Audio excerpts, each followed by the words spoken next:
Afraid I was going to leave without giving you a goodbye kiss? I'd just as soon kiss a Wookiee. I can arrange that. You could use a good kiss. Nicely done. Nicely done. You guys, this is the first. I just have to mention it. If you guys listeners have, all you listeners have listened to our show before and have seen how we start our quotes, you probably don't recognize this voice. It's the first time we have the guests doing the quote for us. And if you are not familiar with the voice, which you should, it's DT from Space Castle. How you doing, DT? I am awesome and super psyched to be here, man. Thank you guys so much for having me. Awesome. I was just telling the guys here that I am actually a fan of Space Castle. And, likewise, man. I listen to your show every time there's one posted, and I think I just turned Geo into the show. And Ray, this is probably a surprise for you. Yes, it is. Much like getting my Princess Leia on, it was a surprise. and that's understandable. It's kind of hard to talk to the future, so it's that's why. So hopefully my message got to you eventually. So well, you need 10 more bubbles to get it here. And DT, so for our listeners, for those who have not have the opportunity to listen to your show, can you talk a little about what your show is about and where they can find it? Yeah, absolutely. So we started back in 2020, and it's Space Castle. We call it your clubhouse and ours for all things nerdy. And it's not dissimilar to what you guys do, but we expand into like TV shows and video games and stuff like that. So it's everything nerdy that people might be interested in. I recently did an interview with a flight surgeon from NASA. So all kinds of stuff like that. It's super cool. We've also got a YouTube, and the most prominent project there is something we're calling Real Drunk, where we're watching old classic sci-fi and horror movies and whatnot, and we're writing and performing drinking games to them in real time, having a blast doing that. You can catch up with all that stuff at spacecastlepod.com. Awesome. Our kind of games. I might reject more about that drinking game. Call my attention. I don't know if you guys listened to our Christmas episode, but if you haven't, you should download it. It was awesome. And we thank Ro for this. You probably heard him on our previous episode where we talked about A New Hope. Yeah, he owes me getting wasted. And I also have to mention that I listened to that episode where you had the scientists from NASA, and it was really, really a cool episode. Especially for me, I'm a nerdy that likes science. So yeah, it was around my alley.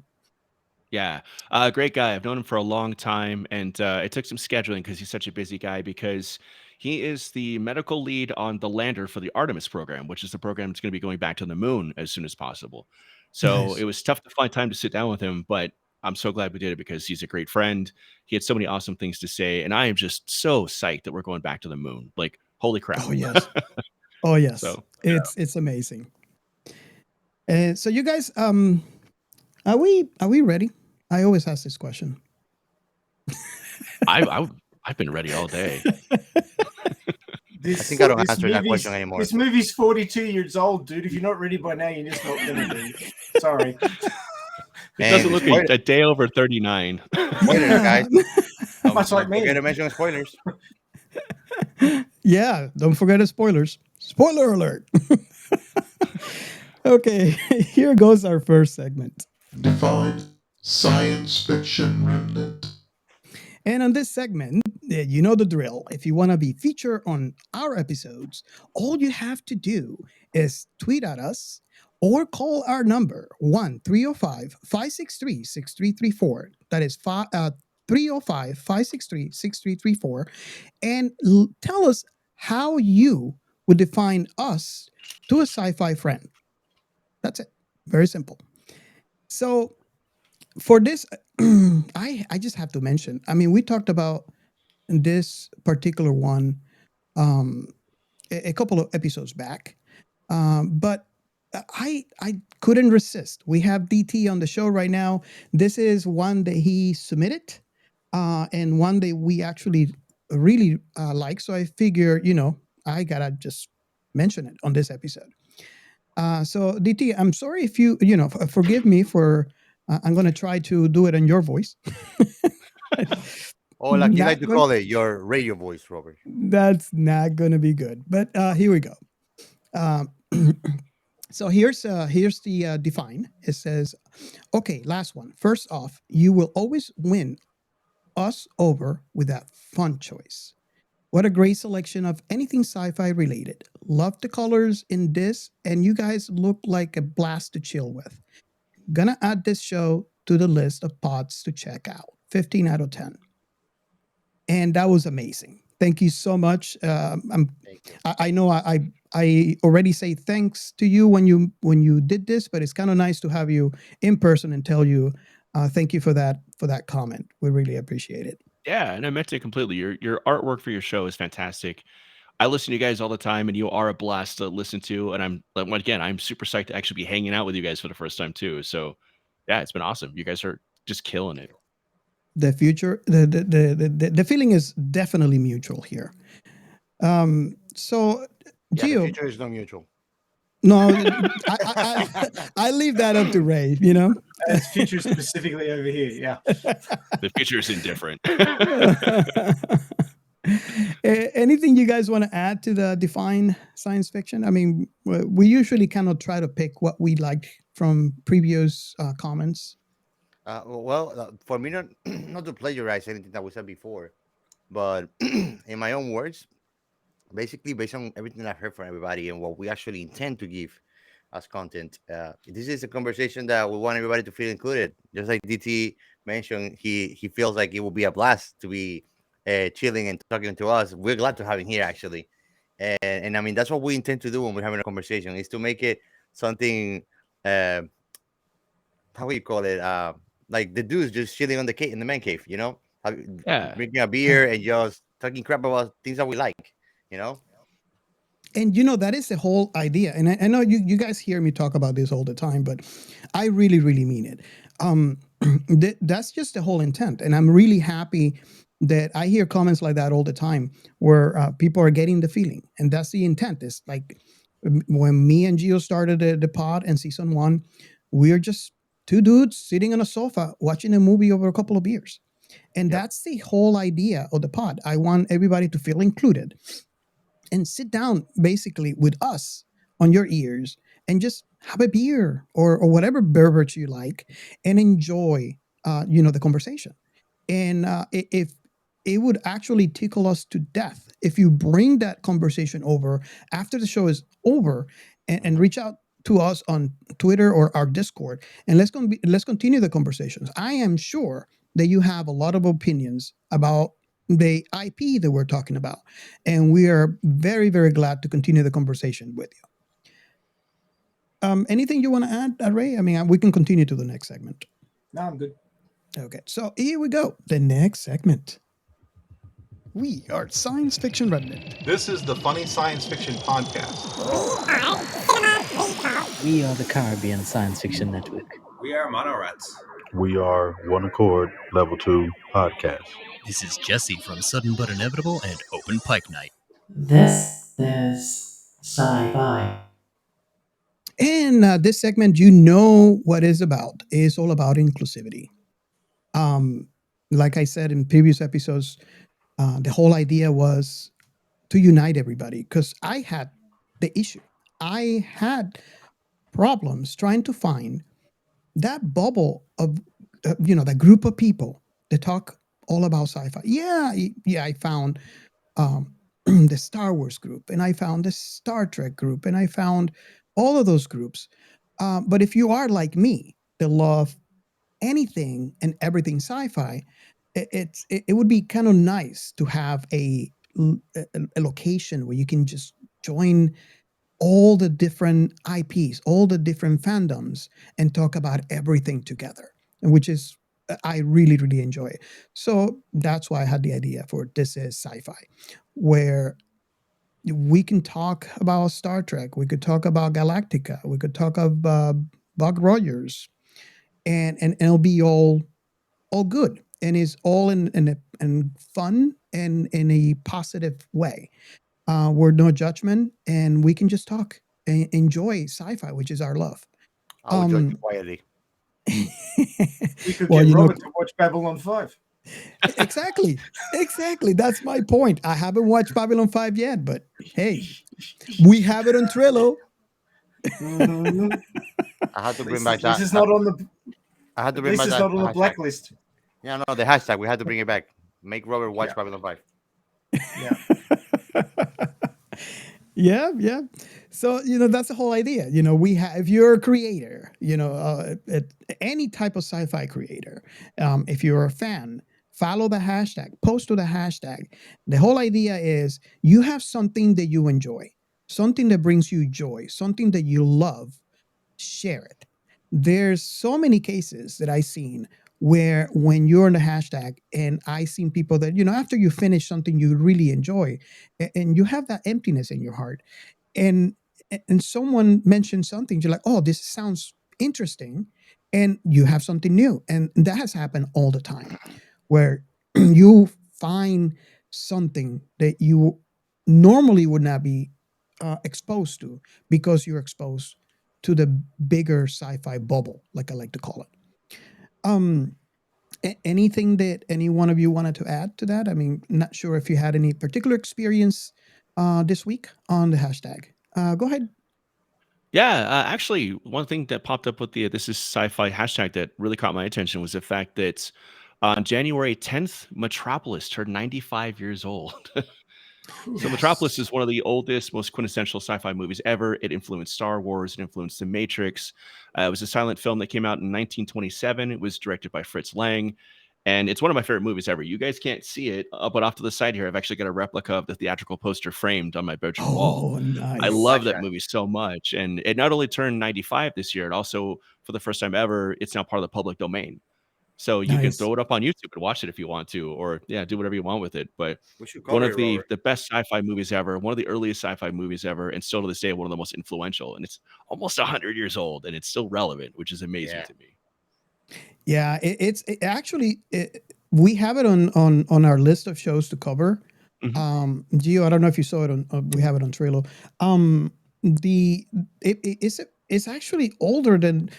Remember that movie that I like to say I made you watch, Gio. You did. That black and white, Klaatu. Yeah. But you As it enjoyed Verizon it. No, necktie. I mean, it was fun. It was fun. We got to see Ray speaking French, which was amusing. Yes. Yeah. So if you haven't downloaded that episode, you should download it and listen. I felt really good because this is not a typical. This is not the movie that the Captain Chaos typically likes, and I like I Charlie was. Chaplin. Huh? I like Charlie Chaplin. Well, you did. You made me Great happy special because you effects. said you enjoyed the movie. Yeah. Let's put it that way. So I was I'm in city thrilled. place, man. So this movie, the day the Earth stood still, is the one that we're talking about. You should go ahead and download that episode. Well, the reason why I'm mentioning is, Gio, this movie is older than that one, so it's a real amazing movie, and I don't think you should have a problem after we did Journey to the Moon. the Journey to the Moon. We actually did an episode to about the very first sci-fi movie ever filmed. And it was like 15 minutes, and we talked for how long? 2 hours and a half, 3 hours. Yeah, it was a while. I think we made a point that the length of a movie doesn't determine the length of a show. Exactly. So yeah, we're gonna have to cover it. We also determined that we talk way too much about stuff. Yeah, no, I mean that's equal to we can talk a lot of shit. Yeah. Awesome. So yeah, if you are not following or not posting in the hashtag this is sci-fi, you go ahead and do it, and you'll be glad. There's you can start a conversation about what you love, and that's what the most important thing is. When we have something we love, we want to talk about it. My problem is I love all sci-fi, so I want to talk about everything. Yep. Okay, Gio, are you ready for your segment? I don't answer that question anymore, man. Shout out. And for these shout outs, first off, I want to mention to everybody to remind them that we're part of the Blind Knowledge Podcast Network. And I suggest everybody to stop the show right now and go and check them. I say it in every episode, and I don't get tired of saying it. They have a great variety of content creators, and it doesn't matter what you like. I'm sure that if you go there and to the blindknowledge.com, you can find something that you're gonna like. I promise you. So go and check them out, and we're glad to be part of them. And we're gonna start. We actually give a special thank you to Metalcore Bunny, and their handle is Source Sparks in Twitter. Awesome. Also to BackTrekking, and just go like that, BackTrekking with 2Ks in it. Rad Dad Gamer Zero and Eliza Webster. Her handle is Eliza TJ Webster. Human-B-Gon Castpod. Great podcast. Yeah, great podcast. And last but not least, Jacked Up Review Show podcast, which I'm always glad to go back to. I love also listening to them. Amazing podcast, great variety of content too. Awesome. And we'll call it at that for these shout outs on this episode. And since we are a long format podcast, as you already know if you follow us, I'm going to take this opportunity before we jump into the next segment for you to pause our show, type Space Castle. Yes. Oh, I thought you were going to say go to the bathroom. Oh, no. You can take your phone. You can take your phone to the bathroom. Yes. This is not the way of water, okay? Actually, I know it's not glamorous, but I'm sure that many of our listeners are pooping now and listening to this. I'm honored. That's special time that they're sharing with us. That's awesome. You It's probably see gonna- magazines, if you now do- it's They're podcasts. gonna feel that was something intrusive I said, because they're gonna feel like watched, like, oh no, We are watching you. now I cannot poop. If you do, please reach out. I'd love to know. Robert would love to know if you're pooping right now. So going back to what I was saying, just pause our show in the same location that you're listening to us. Go to search, type in Space Castle, subscribe, download, listen, and once you finish, come back to us. We'll wait. Okay, so next segment. The Outer Remnant.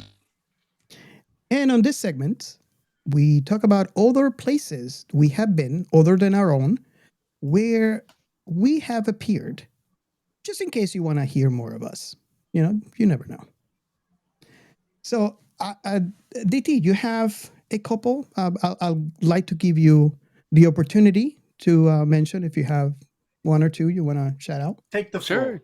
Yeah, I've done a little bit of traveling. I've been on a podcast called We Watched a Thing, hosted by my good friend Billy a couple of times. He's out in Aussie, or not Australia, excuse me. He's a Kiwi. He's in New Zealand. Yeah, don't And, mix the two up. They I get know. very I knew I was upset. going to get shit for that as soon as I said that. I It's like, apologize for it's like cursing calling too. a Canadian and American. They like whack. I knew it. Oh, All the well, it's same, nice all meeting the you guys. same. I'll see you next Yeah. time. But no, he hosts an amazing podcast where he talks about a movie he's either seen recently or a classic movie he wants to do a deep dive on. And I've been on there a couple of times. He's absolute gem of a human being, absolute sweetheart. He's been on our YouTube series as well. We've gotten him pretty toasted watching Teenage Mutant Ninja Turtles 2, The Secret of the Ooze. It's a great episode.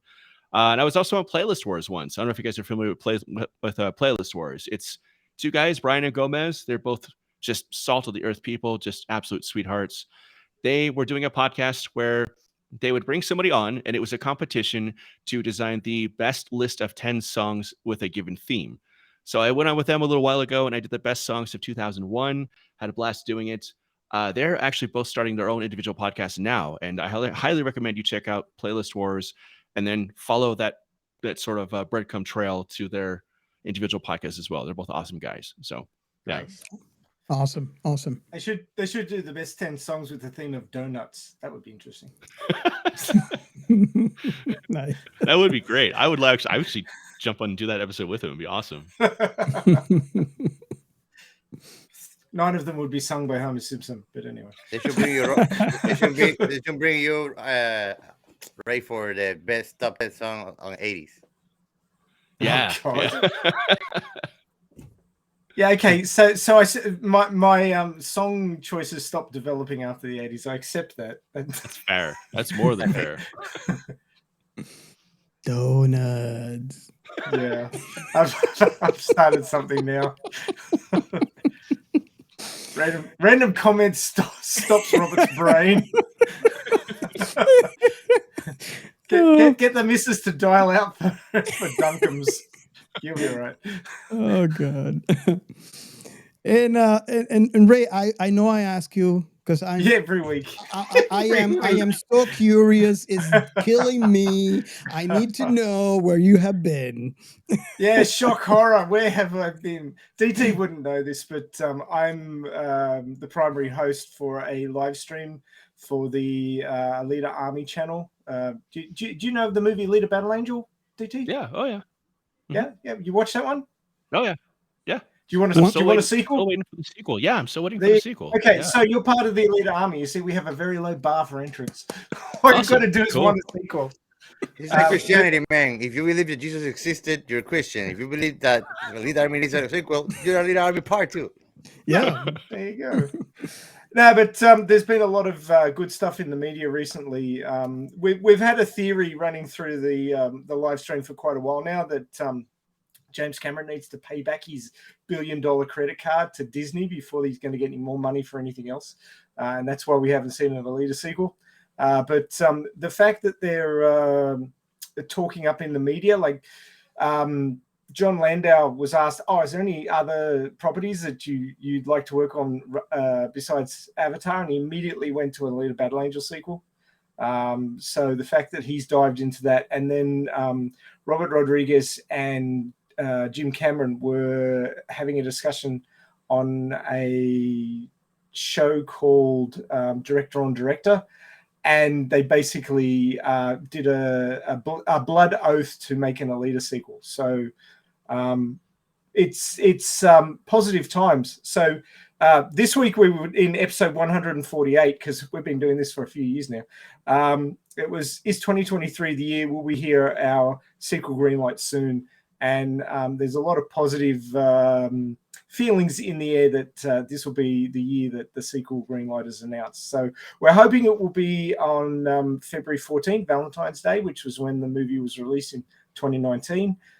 So we're sort of crossing our fingers, toes, and legs and arms and everything else, our eyes, and as many things as we can cross, and really hoping that on the 14th of February we hear that they're going to make. I do that all the time. Yeah. But that's just because you're drunk, man. It's the crossed eyes. But yeah, that's what we were discussing this week. We were going over all the little things kicking around out there now that are suggesting that this is the year we will see some movement on that. I hope so too. That's awesome. Yeah. Awesome. Okay. I don't know if Gio's ready. Me? Yeah. He was born already. Where are you? Where are you? No, I was just born. Oh, okay. All right. Then life happened. Okay, so I don't know what are we talking about? Something that happened far away. Yeah, so something really far away. I think In a swamp, I think. We're talking about a movie that the director apologized for. What? Avatar: The Way of Water? No. Well, actually, it wasn't the director; it was the creator. The creator apologized for this movie because of the original fan backlash. He said, "Oh, look, I'm sorry, but things have to get worse before they get better." And this sort of became the up down up sort of flow of trilogies after this, in that the second one's got to introduce a whole lot of tension that needs to get solved in the third one. But Empire Strikes Back, and they did quite significantly. Yeah, they strike back. Oh, well, what do you expect? To take a hit and stay there? Darth. We were introduced to Darth's daddy, and he's not a nice man. and Darth was going through his angst phase. How many subordinates did he choke to death? Oh, 3. Well, we discovered in this 3, one I that think. Yeah. we discovered in this one he can actually choke you by Wi-Fi. yes. Yes. I love that. So now you I'm sure don't you pick a phone call and not just a Yeah. video call if Darth Vader is calling you. Hello, this is Darth Vader. Don't pick up the phone. During Voicemail. COVID, during COVID over Zoom, I'm sure there was a bit of that going on. But Yeah, Micron 5. Well, the question remains: can he choke you via voicemail? That would be a That's OP. No. tricky. oh wow. So this movie again, I'm like, I love all Star Wars. But perhaps we go to the plot first. Oh, Yeah. is there something we forgot? I am shocked. How long have you had that ready? Oh, I have it every week. It's right there. Oh my god! Like If you every listen, episode- you just held up every the mic, episode you know we this skip said it. plot, maybe. If you listen to our show, you know what we're talking about. There have been times where we completely forget the plot. There We have go to the times plot when like we an hour and a start half the- after. Yeah, an hour and a half after. There's times where we start the plot and sidetrack. You know, big Oh news there. God, yes, that happens. What were we talking about? The plot. Oh yeah. Oh, the plot. So, Ray, give us the plot.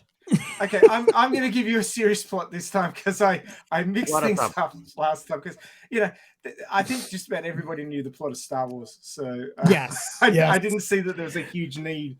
Yeah, but there's I no think use. it's worth going over the plot in this one because it really is a very different feel from A New Hope. Yes. In that, we had this big victory and now we've kicked the hornet's nest and bad things. So many bad things. But anyway, 3 years after the destruction of the Death Star, the Imperial fleet led by Darth Vader dispatches probe droids across the galaxy to find Princess Leia's Rebel alliance, with one probe locating the Rebel base on the ice planet of Hoth. A Wampa creature captures Luke Skywalker before he can investigate the probe, but he escapes using the Force to retrieve his lightsaber and wound the beast. Before succumbing to hypothermia, the Force spirit of Luke's deceased mentor, Obi-Wan Kenobi, instructs him to go to the swamp planet of Dagobah and train as a Jedi Knight under the Jedi Master Yoda. Han Solo discovers Luke and insulates him against the weather inside a deceased Tauntaun mount until they are rescued the next morning. That was one of the quotes we considered, actually. Oh my God, I thought these things smelt bad on the outside. We were discussing this on the pre-show, and there's a whole lot of great lines in this movie, probably more iconic, interesting lines in The Empire Strikes Back than actually in A New Hope. Mm-hmm. So they really went to town, I think, with the dialogue in this movie. Alerted to the rebels' location, the Empire launches a large-scale attack using AT-AT walkers to capture the base, forcing the rebels to evacuate. Han and Leia escape with C-3PO and Chewbacca aboard the Millennium Falcon, but the ship's hyperdrive malfunctions. They hide in an asteroid field where Han and Leia grow closer amidst the tension. Vader summons several bounty hunters, including Boba Fett, to find the Falcon. Evading the Imperial fleet, Han's group travels to the floating cloud city on the planet Bespin, which is governed by his old friend Lando Calrissian. Friend, inverted friend. Yeah. Fett tracks them there, and Vader forces Lando to surrender the group to the Empire, knowing Luke will come to their aid. Meanwhile, Luke travels with R2-D2 in his X-Wing fighter to Dagobah, where he crash lands. He meets Yoda, a diminutive creature who reluctantly accepts him as a Jedi apprentice after conferring with Obi-Wan's spirit. Yoda trains Luke to master the light side of the Force and resist negative emotions that will seduce him to the dark side, as they did Vader. Luke struggles to control his anger and impulsiveness and fails to comprehend the nature of the power of the Force until he witnesses Yoda use his telekinetic ability to lift the X-Wing out of the swamp. Luke has a premonition of Han and Leia in pain. Despite Obi-Wan and Yoda's protestations, abandons his training to go rescue them. Although Obi-Wan believes that Luke is their only hope, Yoda asserts that there is another. Leia confesses her love to Han before Vader freezes him in carbonite to test whether the process will safely imprison Luke. Han survives and is given to Fett, who intends to collect his bounty from Jabba the Hutt. Lando frees, not flees. Where did I get the L from? Lando frees Leia and Chewbacca, but they are too late to stop Fett's escape. The group fights its way back to the Falcon and flees the city. Luke arrives and engages Vader in a lightsaber duel over the city's central air shaft. Vader overwhelms Luke, severing his right hand and separating him from his lightsaber. He urges Luke to embrace the dark side and help him destroy his master, the Emperor, so they can rule the galaxy together. Luke refuses, citing Obi-Wan's claim that Vader killed his father, prompting Vader to reveal that he's in fact Luke's father. Desperate, Luke drops into the air shaft and is ejected beneath the floating city, latching onto an antenna. He reaches out through the Force to Leia, and the Falcon returns to rescue him. TIE fighters pursue the group, and they are almost captured by Vader's Star Destroyer until R2-D2 reactivates the Falcon's hyperdrive, allowing them to escape. Aboard the Rebel fleet, a robotic prosthesis replaces Luke's hand. He, Leia, C-3PO, and R2-D2 observe as Lando and Chewbacca depart on the Falcon to find Han. Roll credits. Nice. Very nice. So things sort of go a little up, a whole lot of down, a little up, a whole lot more down. Hands get lost, fathers get revealed. Hands get lost, hand gets lost. That's right. That's right. Yes. So doubling down on the whole hand thing. No, they just wanted to look more similar since they didn't feel that they look alike in the faces. Oh, okay. He's trying to make a point, right? So you are my son. See, you're missing the same arm. Daddy issues. Yeah. That's what Star Wars is all about. I can just see the conversation now. Princess Leia's like, Darth Vader's your father? Yeah, he's your father too. Shut up. I want to jump forward a little bit because there's something, and for all of you who listen to the show, you know me. I will overthink things. Really? And I'm not going to stop. The friend. What do you think? Do you think he had a choice?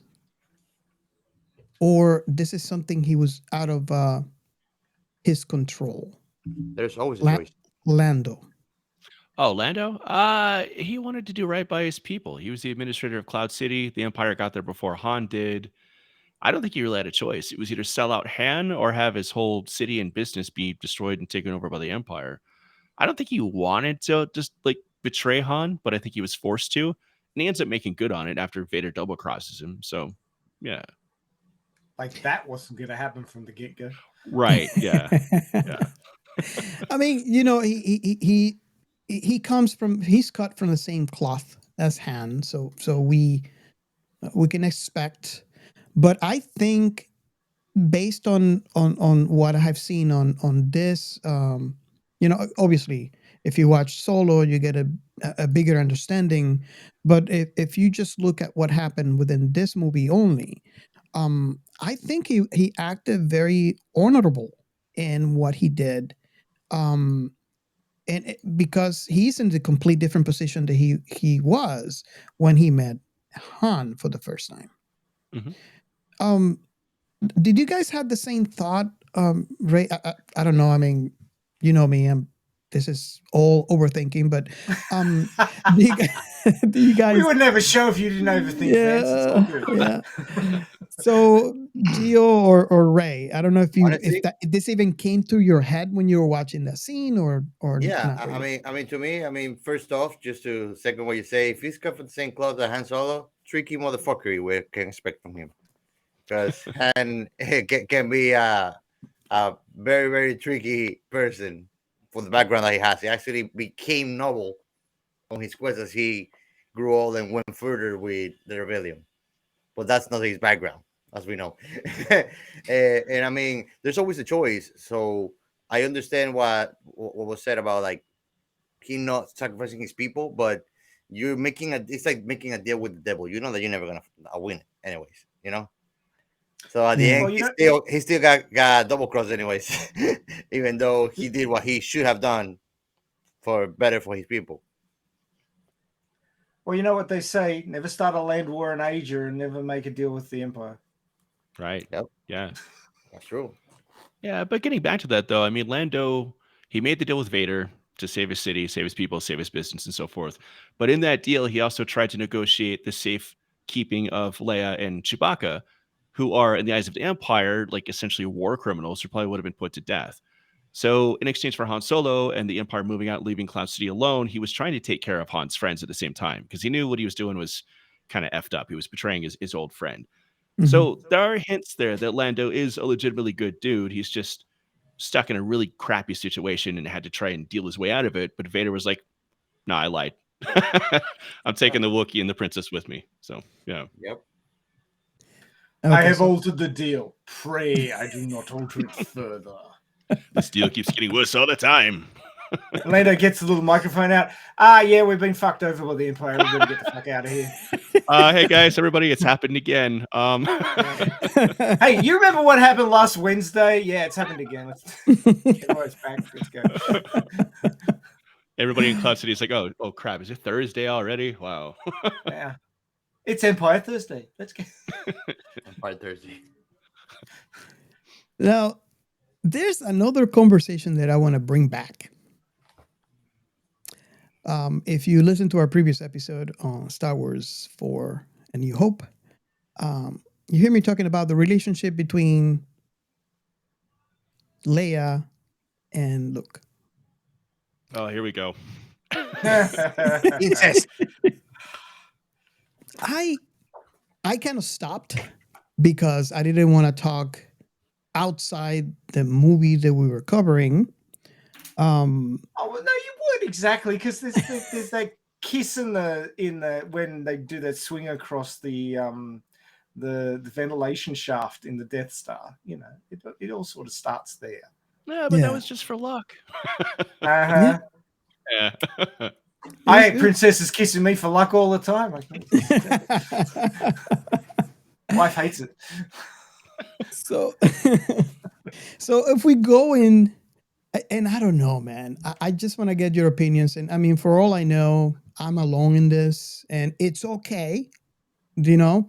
And for all of you guys listening out there too, it's okay. That's the whole idea. You know, we bring our thoughts together on a no judgment basis. I rewatched that scene again when Leia kisses Luke, and I don't see it, man. I still stick to my original thought that Luke doesn't know what's going on because he doesn't have that experience that would normally be there if he wasn't an overprotective kid. Obviously, he's not a kid at this point, but oh, he's still a kid. Come on. It's still okay. Yeah. Yes. He's like 22, 23 in this. Yeah. You want me to tell you, like it's in my country, he ain't no kid. He can impregnate already. Well, he's mentally a kid, put it that way. He hasn't had time to grow up yet. He's still working on it. Mm-hmm. So my thought is this. My thought is there's two things that are making me think in this manner. Number one, for a normal person, blood is stronger than water. And let me just say this in a sense that there's something different about family. It is proven scientifically that there's a stronger link as twins. So not only are there, normal humans, they're twins. And on top of that, they're non-identical twins. Yeah, obviously. yeah, but twins, identical or not. Then on top of that, they are force sensitive. And we can see this strongly in this movie when Luke is, holding, he's about to fall from the bottom of the Cloud City and calls out to Leia to basically come and pick him up. So they have that link. They're Uber. force sensitive. Huh? Uber. Yeah. Calling it Uber. Call an Uber. So I think that he's confusing all those links. Let's call it that way. You know, the fact that he has a special link when he saw her for the first time on that hologram, he can sense it.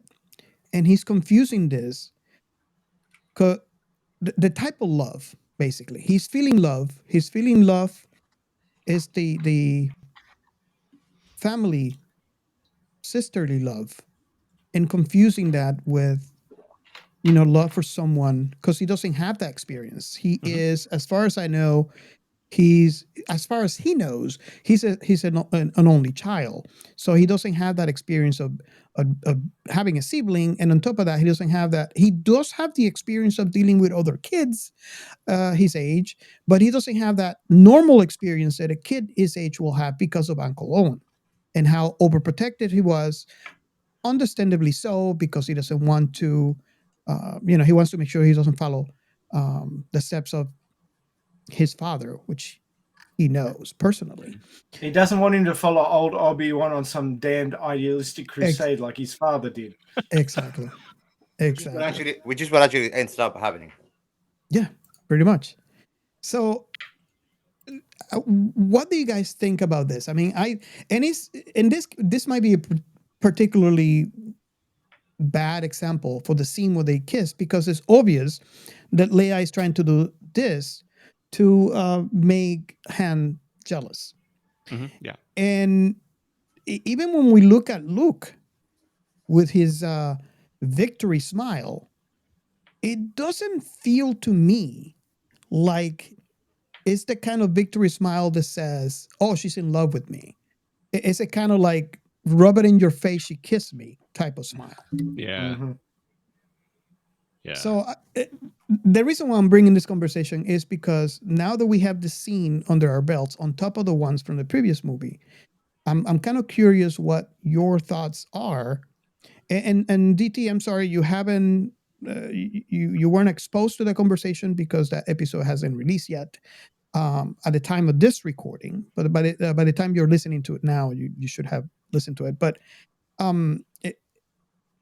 I guess we could probably start with DT since he's not privy to the previous conversation. DT's also not used to your overthinking and asking these strange questions. And this is the reason why Gio said we might scare DT. No, it's an interesting topic of conversation because obviously, again, I know you don't want to go too far into Return of the Jedi. You probably want to talk about that in some future episode, but the writers and George Lucas didn't come across the eventuality that Luke and Leia were siblings. So it really was a true love triangle as it was being written when the movie first came out in Empire Strikes Back. But yeah, Leia was never into Luke. And they deleted scenes from the movie that play a little too much into that because it was always supposed to be about Princess Leia and Han Solo. And the kissing Luke in the medical bay and the Hoth base was just to piss off Han Solo, basically. Just, make him think he wasn't as high as mighty and as hot shit as he, excuse me if I can't cuss in this episode. Oh, you can.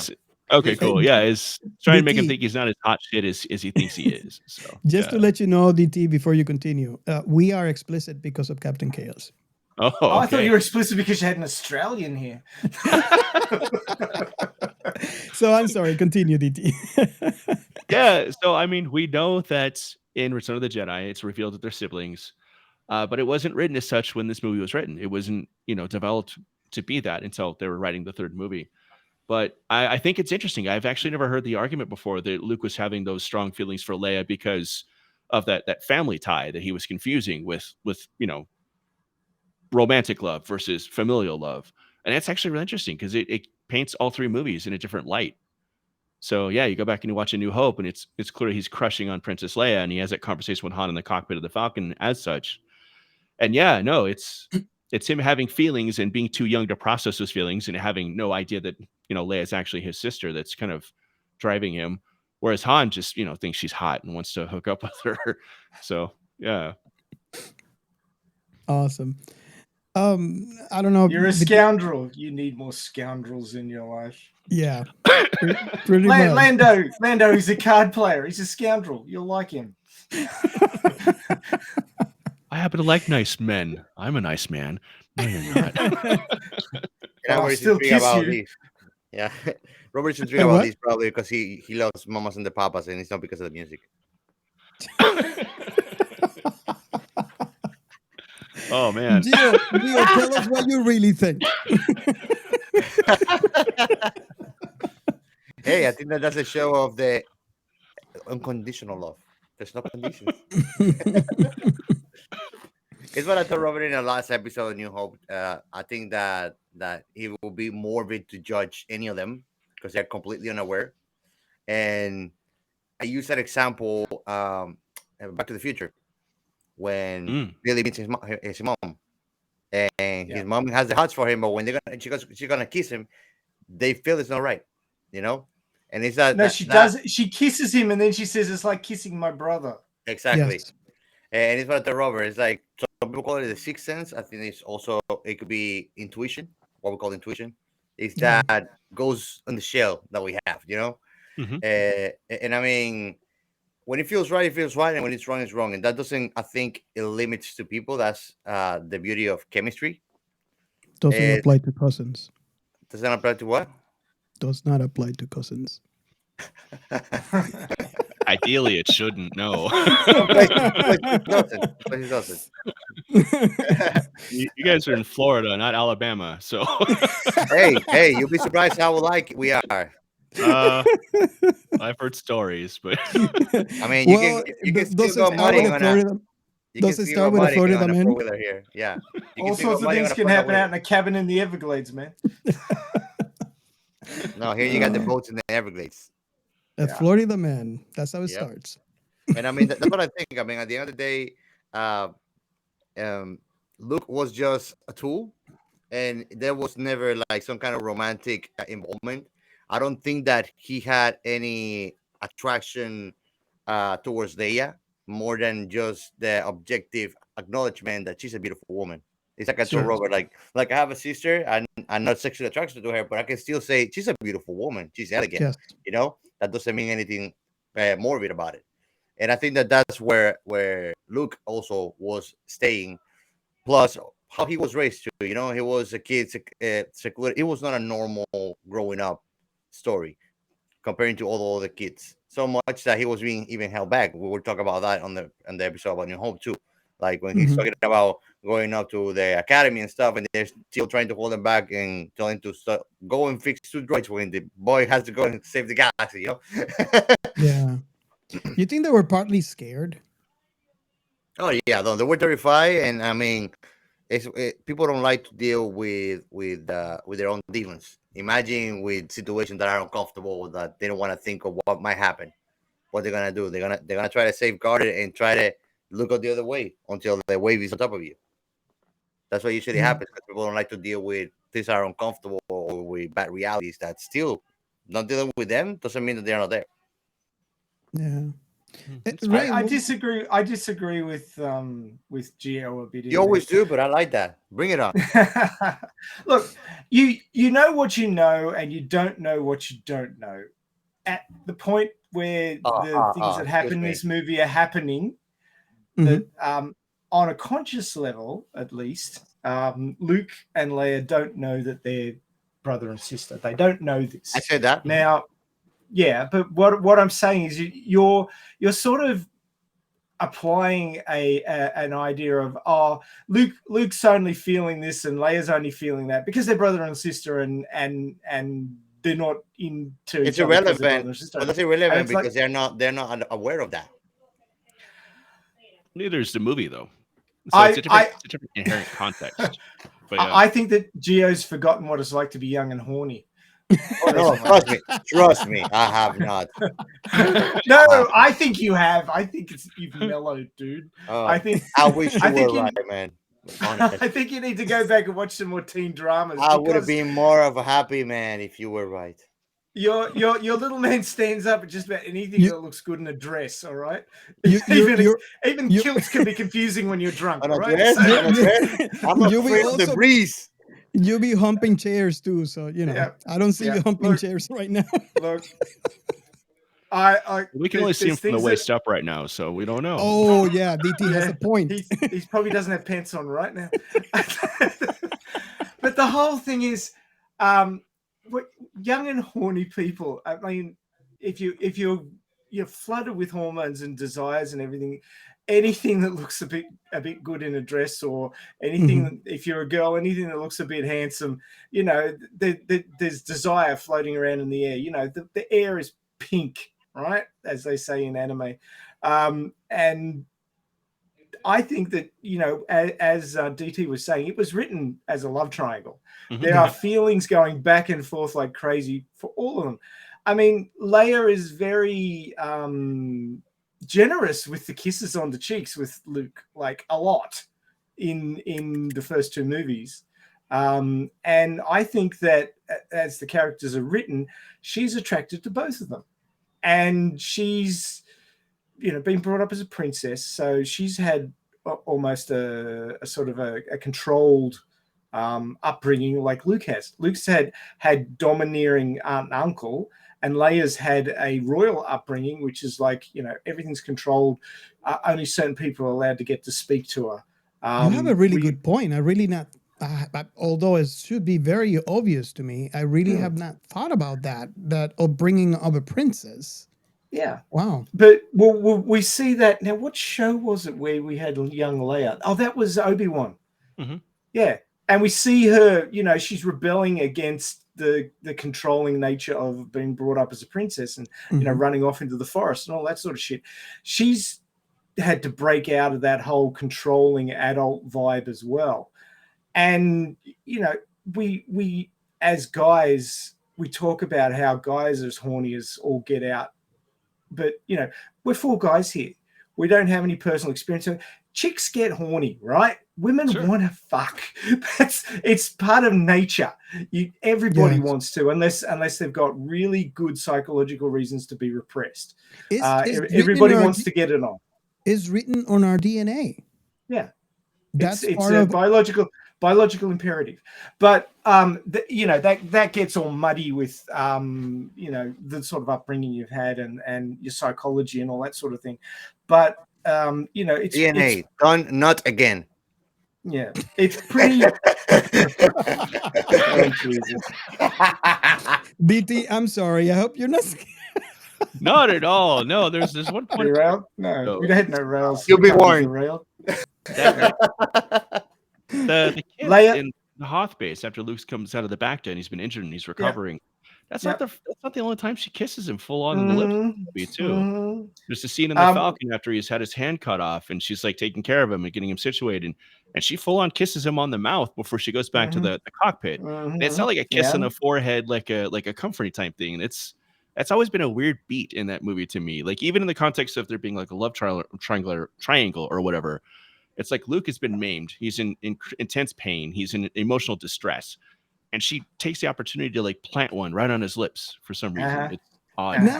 Now that you mentioned that, I got to bring something up. I know there's families that this is normal. Sure. Yeah. Italian families, it's a big thing. Yeah. And Yeah, but honestly, I don't kiss good friends on the lips, especially after they've lost their limbs and are in incredible pain. Yeah. But I don't know. Yeah. But I mean, I think that also, like, even though that could be looked at in our society, because I mean, these are standards by our society, not by an intergalactic society. So we're ruling that. Well, there are actually cultures where actually there's interfamiliar relationships, even here. Well, Leia has admitted at the carbonite freezing chamber that she's in love with Han, and Han goes, "I know." So he's like, shut it down. Maybe she's pissed off with him at that point, and she goes in the other direction a little. I mean, there's all sorts of possibilities. Leia, I don't think everybody should treat Leia Organa as a pure, wonderful girl that nobody. Oh no, can not ever at all. disparage. She's anything but that. She's anything but that. Come on. She's manipulating the fuck out of people. She's a princess. Yeah. She knows how to do this. And she's keeping Luke on side. She may be even leading him on a little bit. She's not aware that they're related at this point. So, I mean, that whole we're related thing is a logical, higher level brain thing, which comes down like a huge wall to stop you from doing things with your family. Well, stops most people. A few people it doesn't stop. But these things happen. I'm not saying anybody here has done that, but these things happen. You got to sort of look at it that without that higher level knowledge, if you've got the hormones running around and you're a bit attracted to a person and you sneak a kiss on the lips and head off because you're pissed off with the other guy that you were keen on who won't admit to sharing the feelings that you share, and you know he's been dragged away and you're like, oh shit, well there's this other guy here, he's pretty cute and he's fighting hard for the rebellion. I'll reward him. That's another option. It could be a bit of a reboundy thing, but I mean, people's emotions don't make sense. Sure. Seriously, people do a lot of things in their emotions, especially if they've had a bit of alcohol or they're high in a stressful situation. Good courage. You do things on the spur of the moment that you look back later and go, oh shit, I probably shouldn't have done that. I have always said from a long time ago that emotions are rational thinking's worst enemy. True. And I strongly believe in that. Sexual desire it lives in that basket as well. Yes, and a strong emotion. I have a funny perception about that thought, though, because people like to blame things that they do on their influence in the substance. And I think that the substance doesn't rule the thought. It just takes away the fear. I agree. So at the end of the day, that tells that the person always thought that. They just didn't have the capacity to hold it back. I agree completely. That's probably a whole different podcast episode, but I do agree that alcohol is not an excuse for like cheating and so forth. It just removes that fear and that inhibition of doing what you want to do, basically. Yes. Do you think that it also removes the clear rationale that you normally would have when you're analyzing a situation? Absolutely. I went to college. Absolutely. Totally.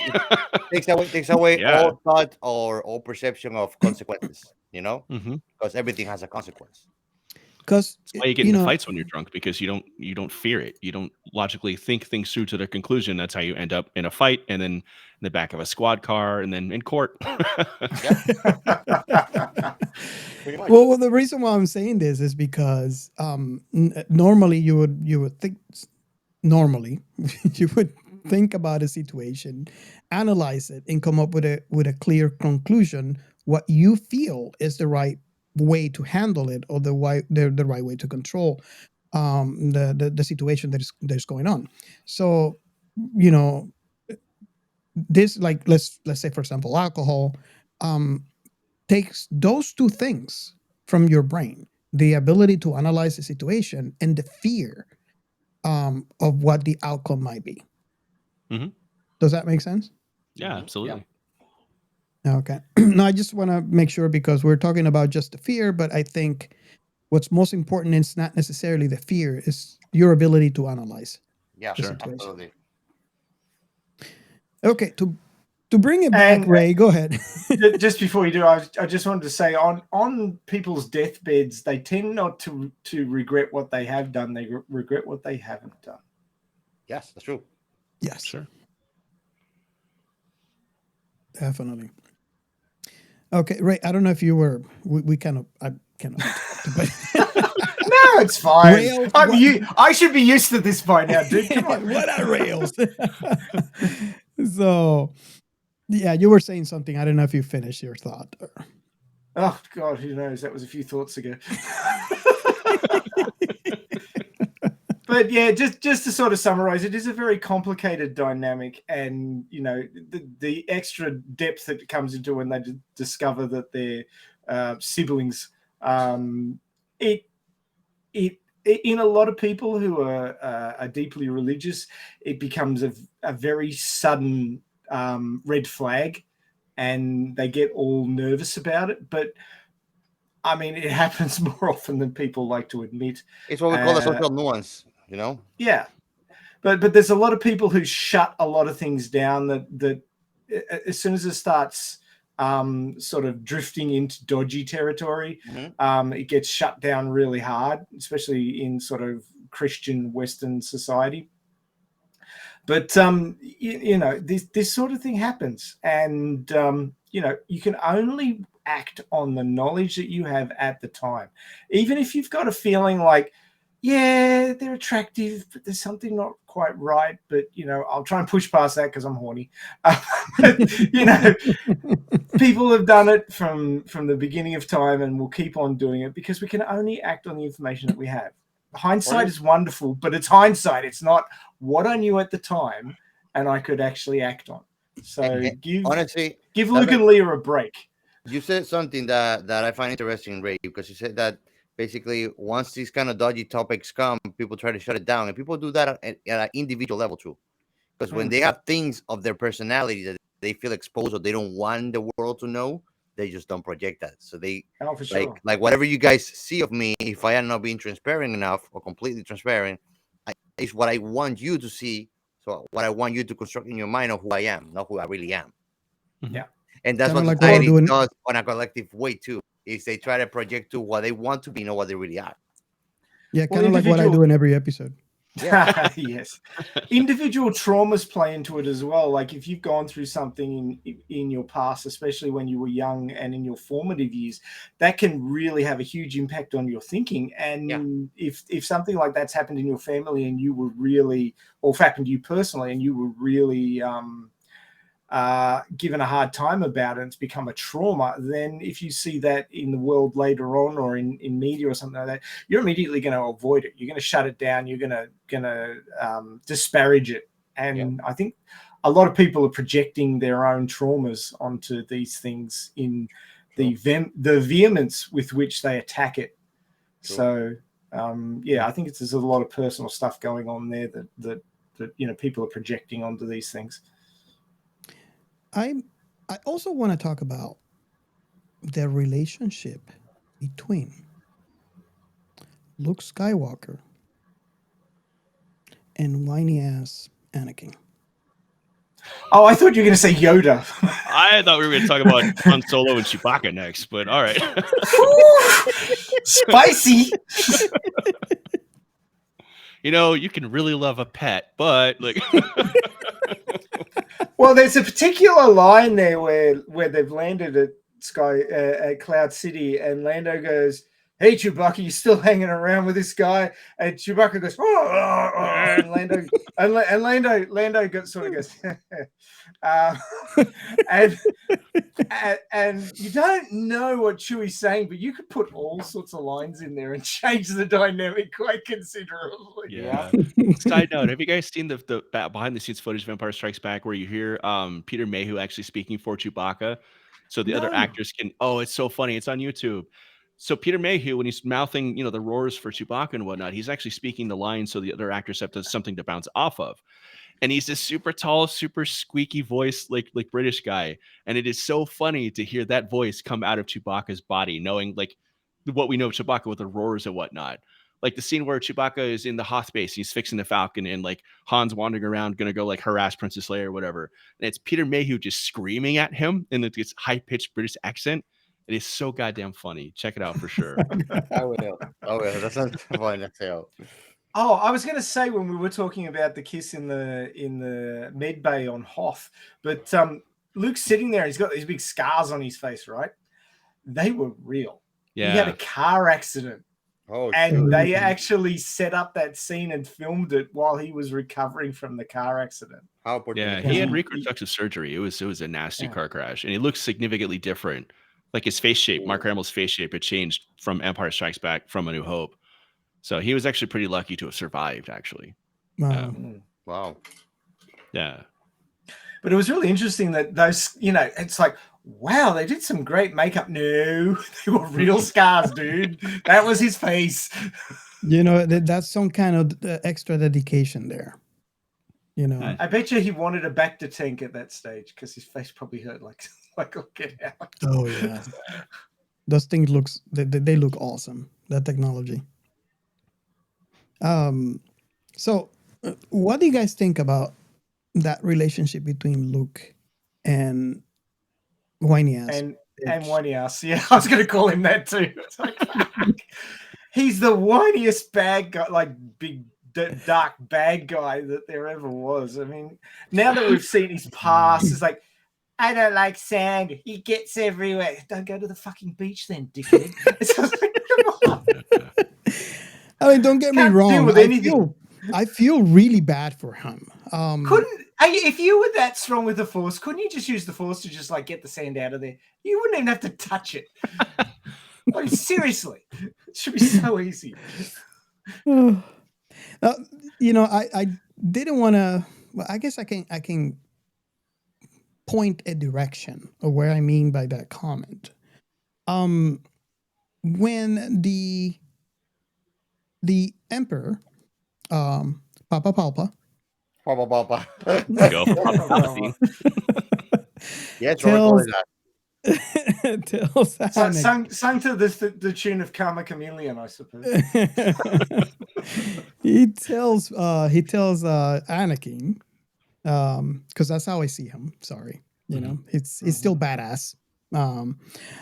That he cannot be that Luke cannot reach being a Jedi. So basically, they have to stop him. He has to kill him. From the get-go, he's intersecting. He's granted his thought process is twisted, because that's all he knows.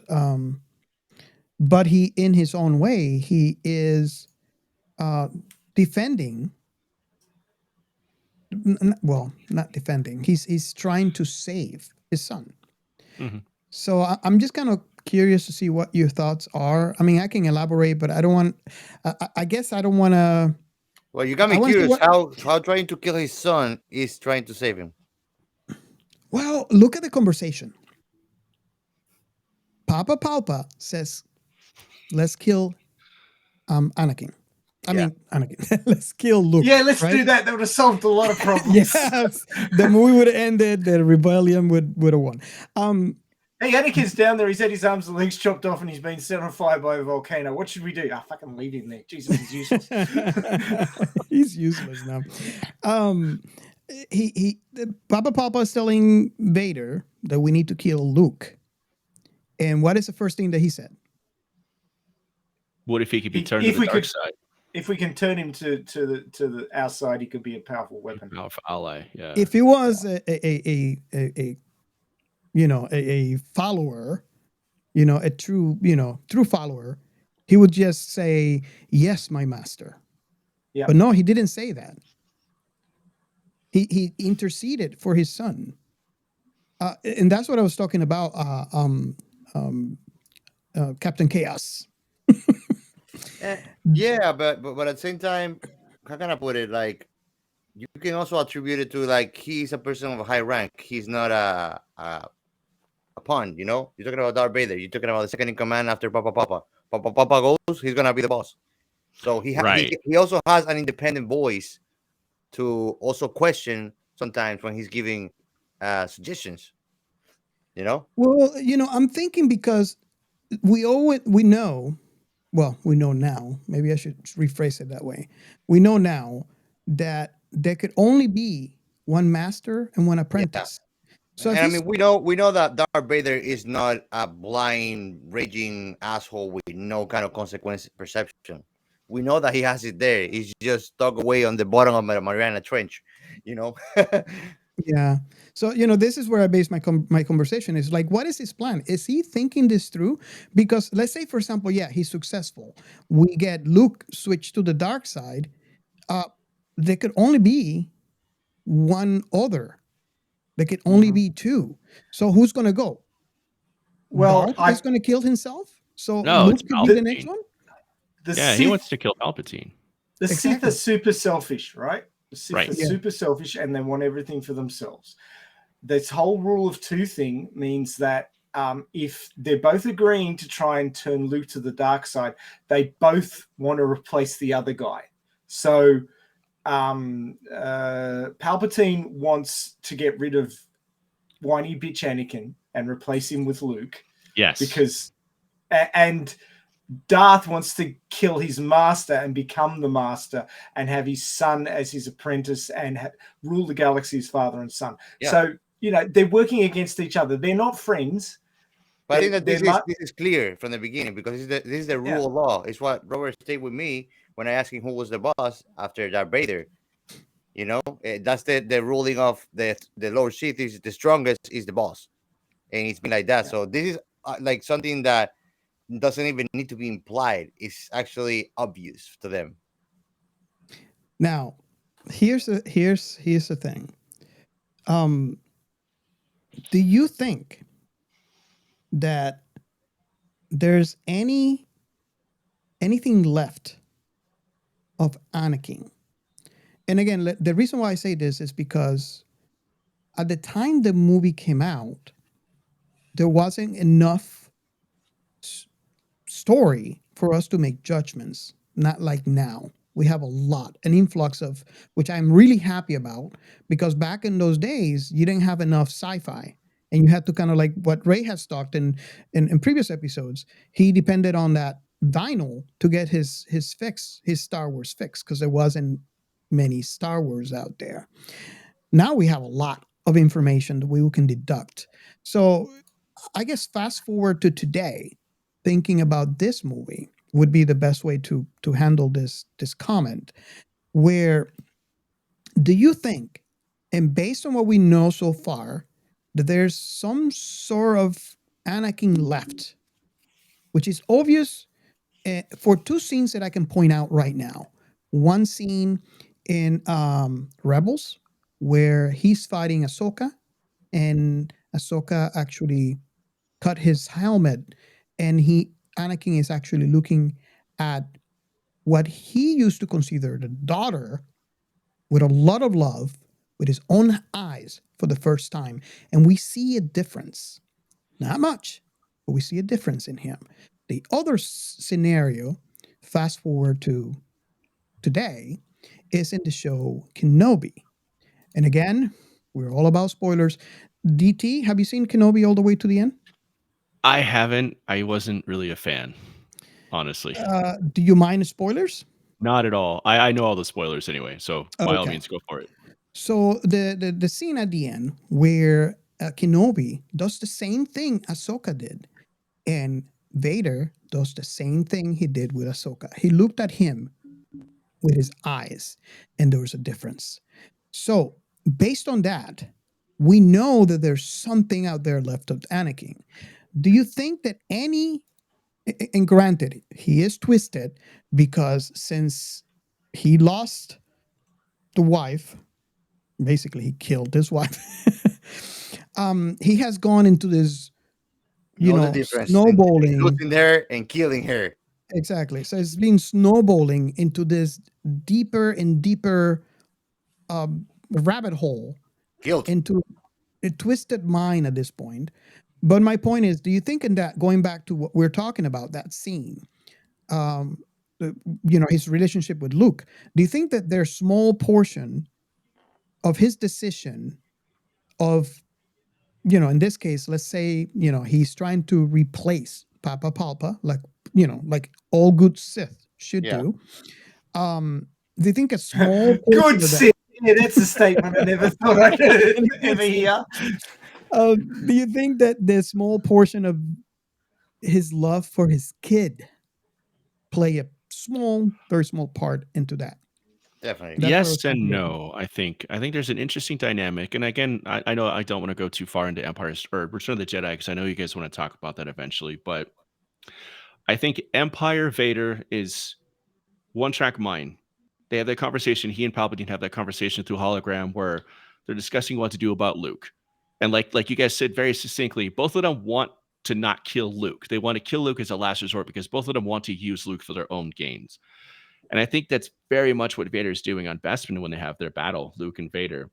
And I think it's not until Return of the Jedi after he's seen Luke Skywalker like sacrifice himself for the greater good, and he knows his son's not ever going to turn and join him, and he's very much left to his own devices, and he's still that slave of Palpatine, and he always will be, that he becomes really downtrodden, and he's kind of hangdog in Return of the Jedi, and he's just kind of resigned himself to his fate of always being the Emperor's slave until, Palpatine tries to make Luke his apprentice and kill Vader eventually. It's when he's at his lowest point and is most depressed and is most like resigned to his fate that I think Anakin actually starts to come back up to the surface. I think he's very much Vader in Empire Strikes Back. And I think he's using that familial bond, of Luke being his son as a ploy, as a tactic to try and convince Luke to join him to, kill the Empire and, destroy Palpatine and end this destructive conflict. But he's also doing it because he wants to be the Emperor and he wants to have Luke at his side. And Luke being his son is a really convenient ploy for him to try and exploit, to try and achieve that. It's not because he loves him. There might be a part of him somewhere. Yeah, it's entirely selfish. There might be some small piece of him that's like, oh, this is my son. Like, I don't want to kill him, but he's also like, I will kill him if I have to, because I'm an evil son of a bitch and I'm a slave to the Emperor. Yep. But I think it's mostly just Vader playing his cards and trying to usurp power and use Luke as a pawn to do that. Mm-hmm. I don't think if Luke was like, okay, I'll join you. Let's try and kill the Emperor. Let's try and make things good. I'll help you take care of it. We'll kill the Empire. We'll, destroy everything, set everything back right. I don't think they'd be like playing catch in the backyard and having family dinners and shit. I think it'd be very, very cold and distant. And I think it would be terrible for Luke, honestly. It wouldn't be catch. It wouldn't be catch because it was in the Force to throw the ball back and forth. Yeah, catch is very boring when you're a Force master because you just never miss. Well, it also sucks when you've only got one hand, but that's besides the point. Yeah, no, it wouldn't have been like, oh, this is my dad. Like, we're gonna set things right. It would have been terrible. Luke would have become that slave. Yep. So yeah. I would say rather than Darth being a slave to Palpatine, he's a slave to power and the desire for power. All Sith are the slaves to desire of power. Mm-hmm. And that's their downfall. I mean, the Jedi are powerful, but they're not slaves to it because they don't desire it. It's not their end game. It's not what they want. What they're there for is to try and help the people that they're supposed to protect. It's the whole thing of acting for yourself and being selfish, or acting for others and being giving. And that's the difference between the two sides of the Force. Agree. Yeah. But the whole thing of how much Darth is Anakin, unless you lose your memories, you're always, your past is always part of you. Yeah. And it's what's built the mental structures that you're functioning under at any time is the creation of what you've been through, of your experiences.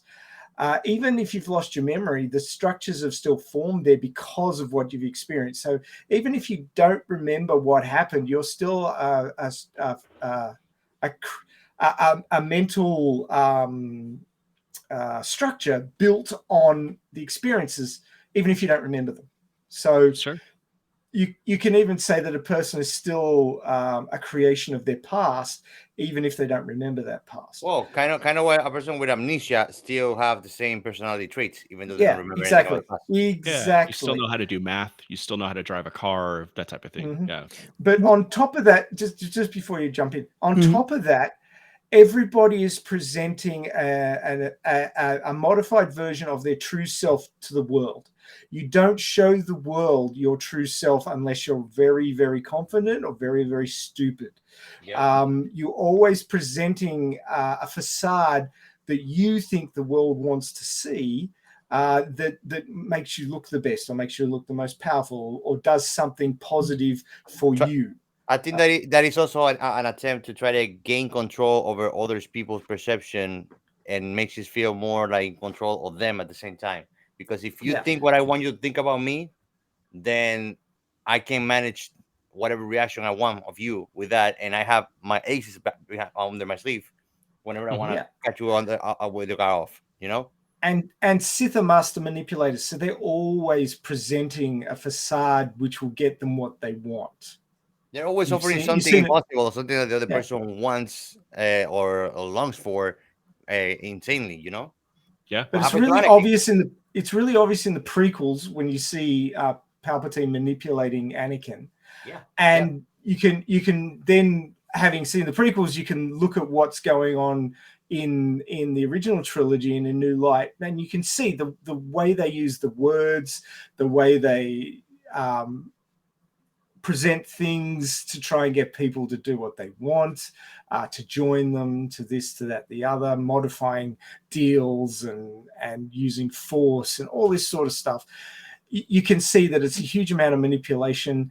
It's a whole lot of selfishness. It's presenting this facade to try and get what you want. And as I've said before, your thinking and your personality is a product of what you've been through.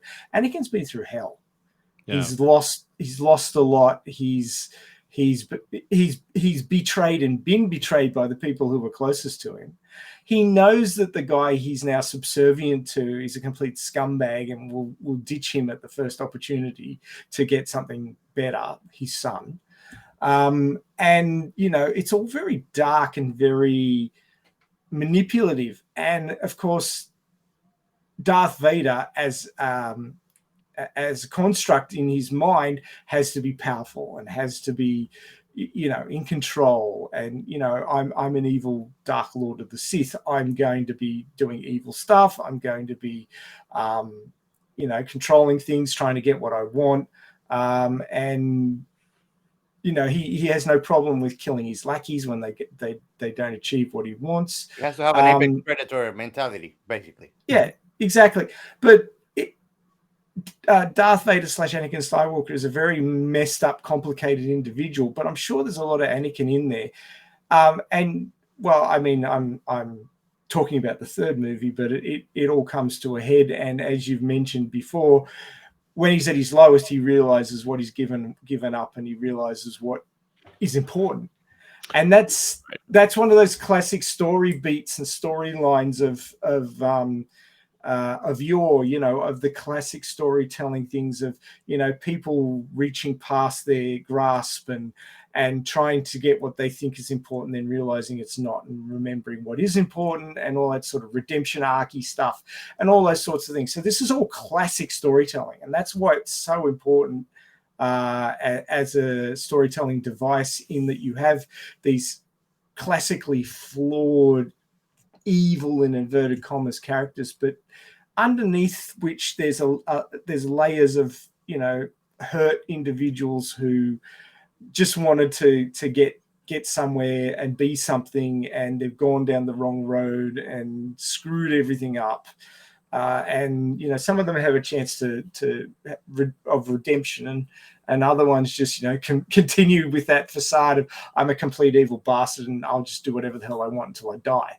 Right. So, you know, Vader can flip either way, and Luke's now drawn into that whole family saga of complete and utter bullshittery thanks to the Force.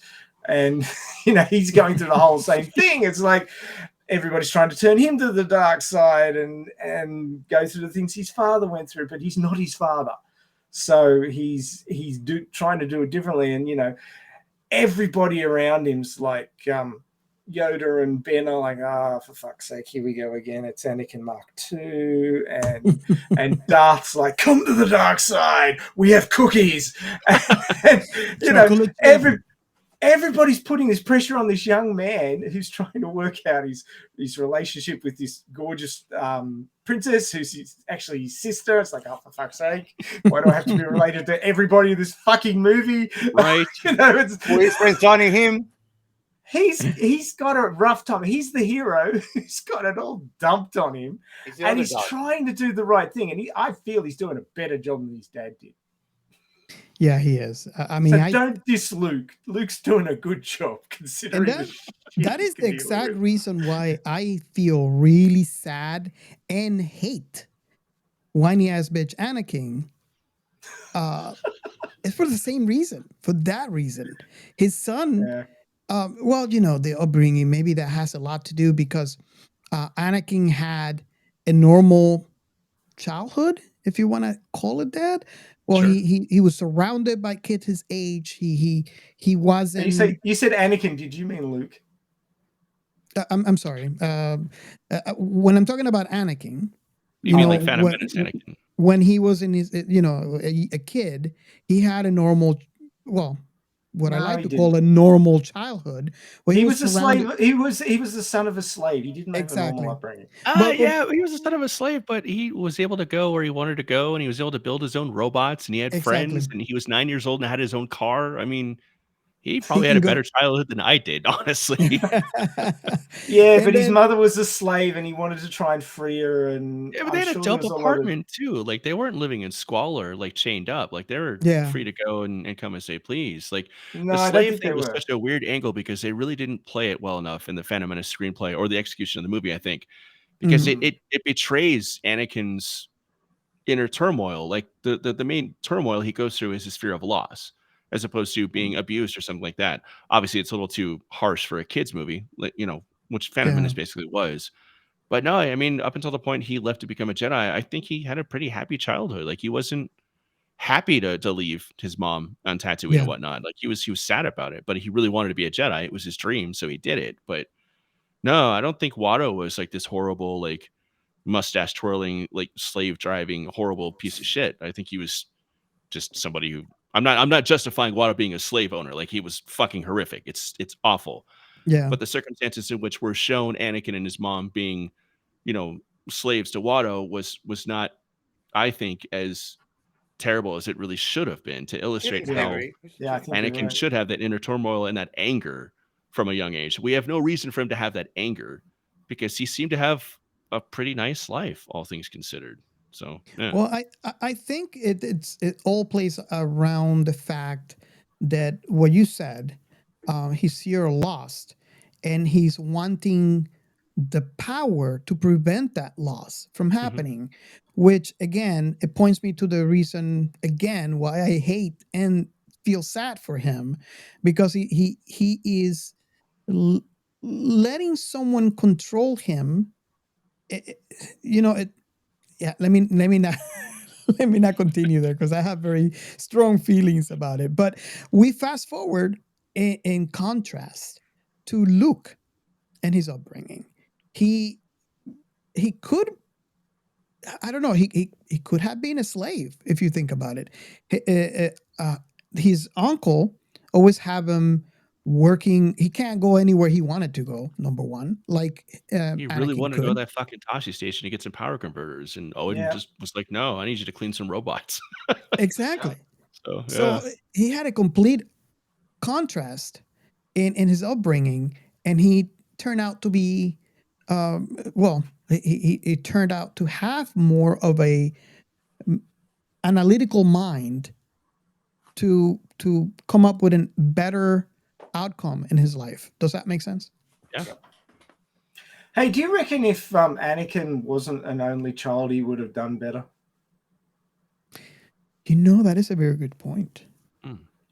Because he had no family of his level.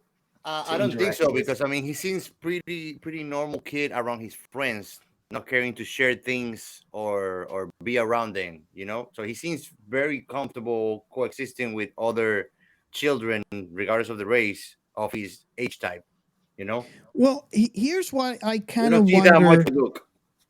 Here's where I kind of wonder why what Ray just said is, we have spoken previous episodes. We are we are today who we are because of what happened yesterday and what we surround ourselves with. And I strongly feel that if something would, like, for example, if we split, let's go to the complete sci-fi scenario where there's two of me, and there's a small change in the past to one of us, we will end up being a complete different person at the same when we reach that the same point in time. Yeah. Sure. I strongly believe this. Your experiences are important to how you is. Let me put it this way: if you are happy with who you are today, you really don't want to. You know how we have that question: if you can go to the past and change something in your life? No. As horrible as that could be that happened to you in the past, that could have changed you to something completely different. So if you like who you are today, you don't want to do that. And in it, going back to the conversation, that means that if we take the situation where Ray says, if he has siblings, if Anakin has siblings, he would have been a completely different person. Yeah. I don't know where that would end up with. Maybe he would not have Vader. Although it's kind of hard to say no to that because, as we know, he had the strongest concentration of midichlorians than anyone. So he would have turned to be someone big, someone powerful. Maybe not Vader. Maybe who could have been a Jedi Master. Probably, But most likely. I just can't tell you what that would be based on that. All I know is that it's going to be different. Can I throw some an idea out there? I'm kind of comparing Luke and the way he grew up to Anakin, Mhm. but it seems to me that Anakin was somewhat of a selfish individual, and that's why he ended up being a Sith. Yes. If you look at Anakin's desires, like he reckons he cared about his mother, but he immediately ditched her when he got the opportunity to go off and be a Jedi and gain power, right? True. But then she gets abducted by Tuskens and is killed, and he feels guilty about that because he reckoned he was a mummy's boy, but he ditched her the moment he could get some power. And so he goes back and slaughters all the Tuskens, but it's only sort of like revenge killing. It doesn't actually improve the situation. It just drives him further towards the dark side because killing's okay if they do something bad to you. You can chop them into little pieces. That's all good because I've got a lightsaber now and I'm force powerful. But he just keeps doing these things that aren't Jedi-like. The Jedi are supposed to be guardians of peace and justice, and give up on the personal selfish wants to look after the people and guide the Republic. And Luke, every time he's told, Yoda's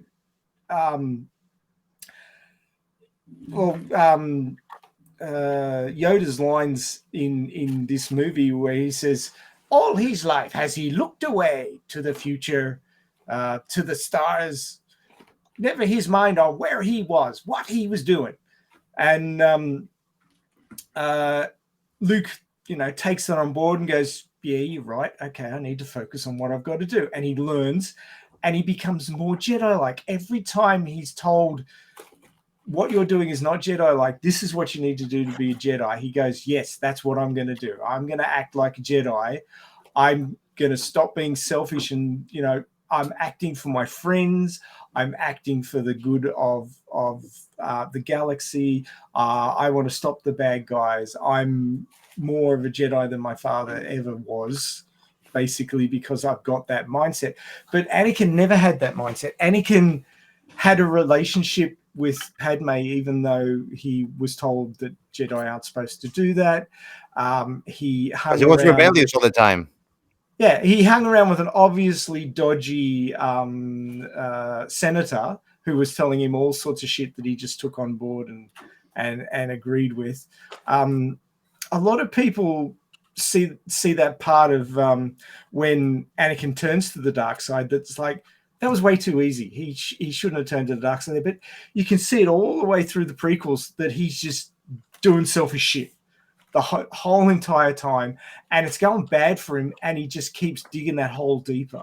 Mm-hmm. And that's the different mindset between Anakin and Luke. They might have both started out as good kids, but Anakin was always pushing for his own benefit, whereas Luke was always pushing for doing the right thing and looking after his friends and family and helping. Whereas Anakin was always looking out for himself. And that was the difference between the two of them. Yeah, absolutely. Mm-hmm. Yeah, and the only time that Darth Vader actually was redemptive was when he looked after his son rather than himself and his own desires. Right. Yeah. Yeah, I agree. Completely. Yeah, I mean, Luke, with his situation with Obi-Wan and Yoda, they wanted him to stay and complete his training.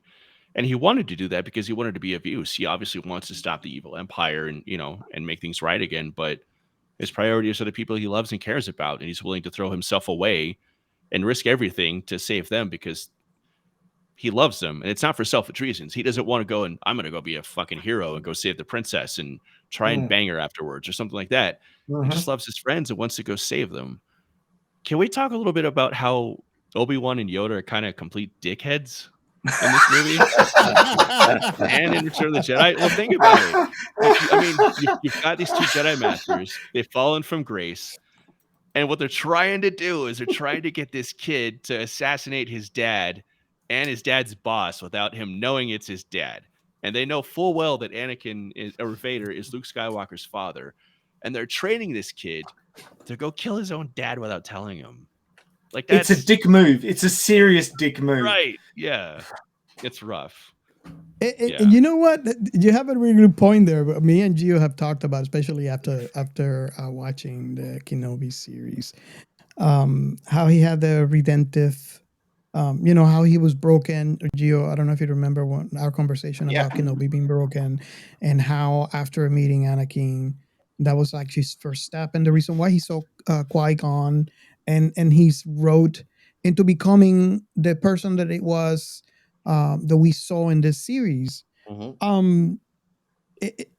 That what you said, DT, drives that home even better. Right. How? Oh my God. He should have known better. He should have. What were they thinking? What is the reasoning? Did they think that? There should have been a better thought about this, because we have a problem. We have a situation here where we have to get rid of Vader, right? There's a situation, and we are at a loss here with the Empire. We need to do something to make it better for everybody else. But still, his own son. Yeah, and what if they had succeeded? What if Luke never found out that Vader was his father until after he defeated both him and Palpatine and they toppled the Empire? Then Obi-Wan and Yoda have to have this really difficult conversation with Luke where like, by the way, you just killed your dad. And now you've got this powerful son of Anakin who's going to be probably filled with rage and anguish after what he's been put through. And the first thing he's going to do is probably turn to the dark side and turn away from Obi-Wan and Yoda because they've been manipulating him this whole time. And then the thermal detonator they have strapped to his back goes off, and the problem's solved. But I think that's a nice reflection of what reality is. That nobody is really good. Everybody has an ulterior motive. It's very rare that you're gonna find somebody that is absolutely transparent or completely noble. That rarely happens, and when it happens, these people actually get fucked up by the world. The world gives them hell. Yoda himself was telling Luke, to avoid anger, right? Yeah, doesn't he knows this is going to cause exactly that? Right. Because avoiding anger is gonna make him find that anyway. Full disclosure, you can't handle full disclosure.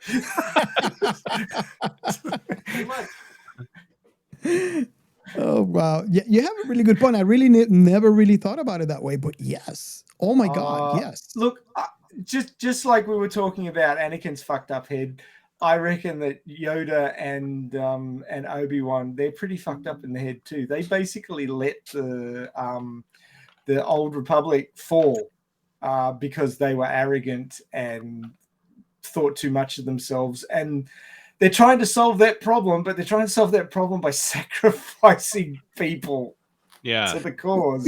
I know this is not in this movie, but I always thought about the fact that what if Anakin was allowed to be a Jedi? If he was invited to become a Jedi instead of being told, no, you're not good enough.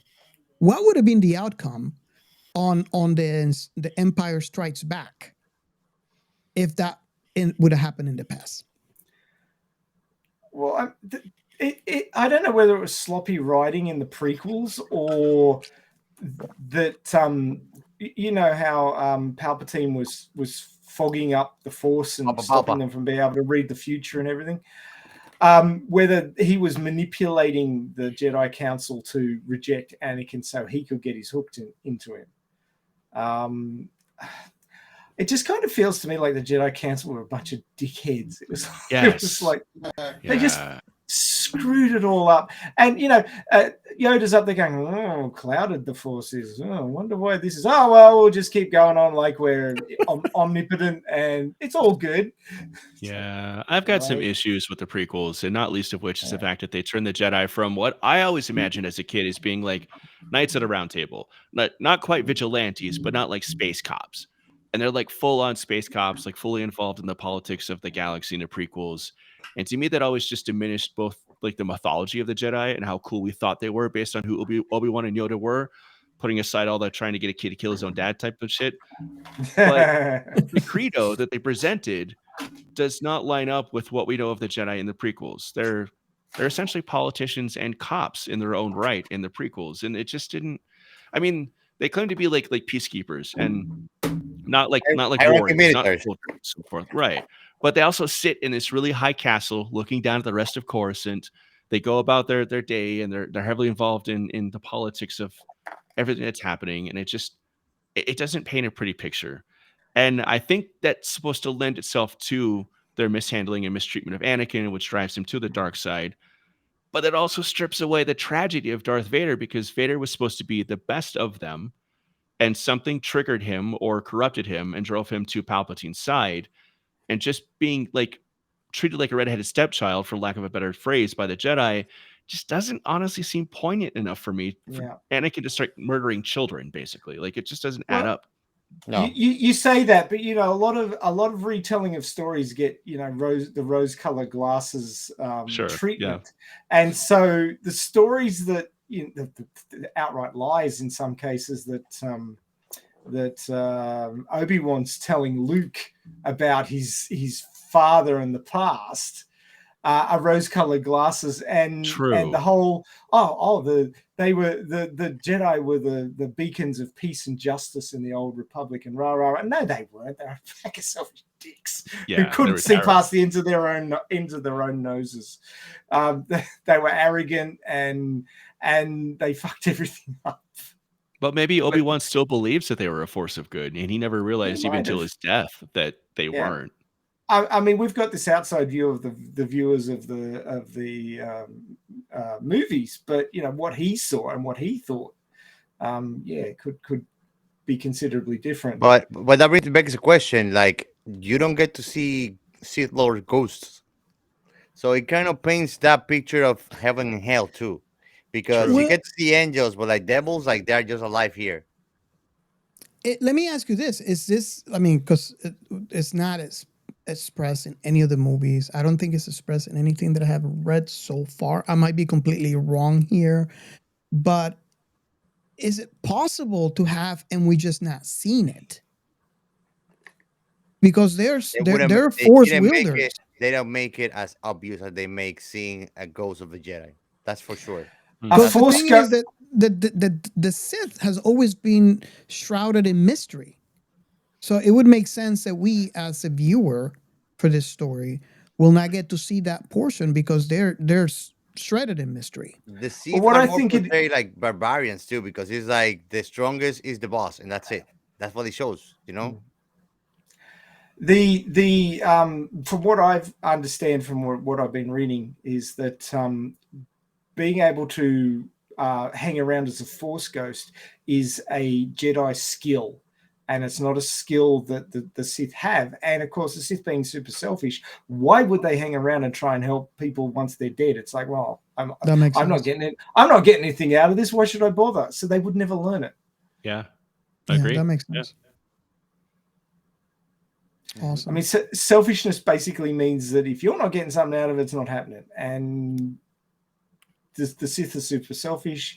That's why there's only ever two, because you can only keep control of one guy. If that guy has a subordinate that's force powerful, then you haven't got direct control over them, and you're not going to allow that because you're super selfish, because you want to be the Sith Lord in charge of everything and in control of everything. And that's why there's only two, because if there's more than two, the guy at the top doesn't have enough control. Mm-hmm. Oh boy, I you painted a picture in my head. I'm like, holy crap! You imagine a Sith Lords and 3 apprentices.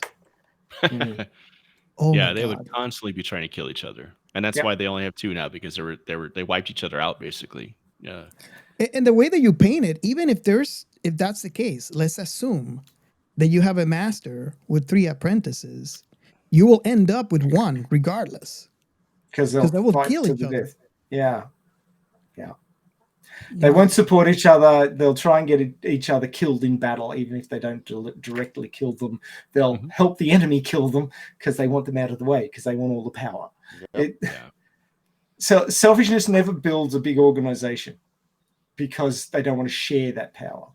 Yeah, and that's one of the reasons why I don't like the idea of the Inquisitors, because it's too many Dark Force users running around potentially plotting against each other.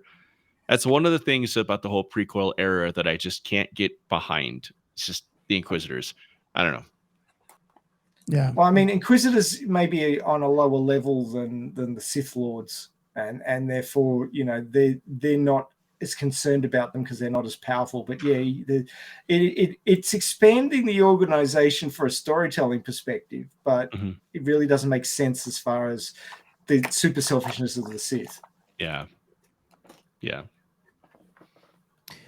So, DT, this is your first time in the show, and this is what we do.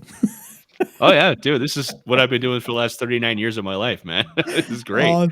Awesome. So yeah, is there any particular part in this movie that you want to bring to the table for us to dissect, that you always have question? Any Oh, part of that? the whole Obi-Wan and Yoda being assholes and using Luke as a pawn was always the big one. I always like talking about how unique this movie is just in the trilogy and how it scared the shit out of Fox and it scared the crap out of George Lucas because they went over budget and it was so wildly different in tone and production and whatnot. And how this movie shouldn't exist the way it does because it's just magical. Like, it was just before Star Wars started to become really, really corporate and really sort of homogenized with Return of the Jedi. Even though I love Return of the Jedi, like Empire Strikes Back it's punk rock, like it's wild, it's crazy. Like Irving Yeah. Kershner and Lawrence Kasdan, what they did with this movie was just so out of left field. Even though the first Star Wars, A New Hope, like set a new standard for sci-fi movies and filmmaking in general. It was a movie for which the term blockbuster got coined. It turned everything on its ear. They could have just played the straight and narrow and played it safe with a sequel. And instead they got super weird with it. And I love that. And it's just It's a a bold move. magical, like It's a bold unique move. movie. Well, Yeah. the first movie was adventure, and the second movie was more like ultra drama. Yeah. Yeah. With a sort of a jazz feeling to it. That's sort of the lines that were so cool and so rememberable, all the quotes and everything.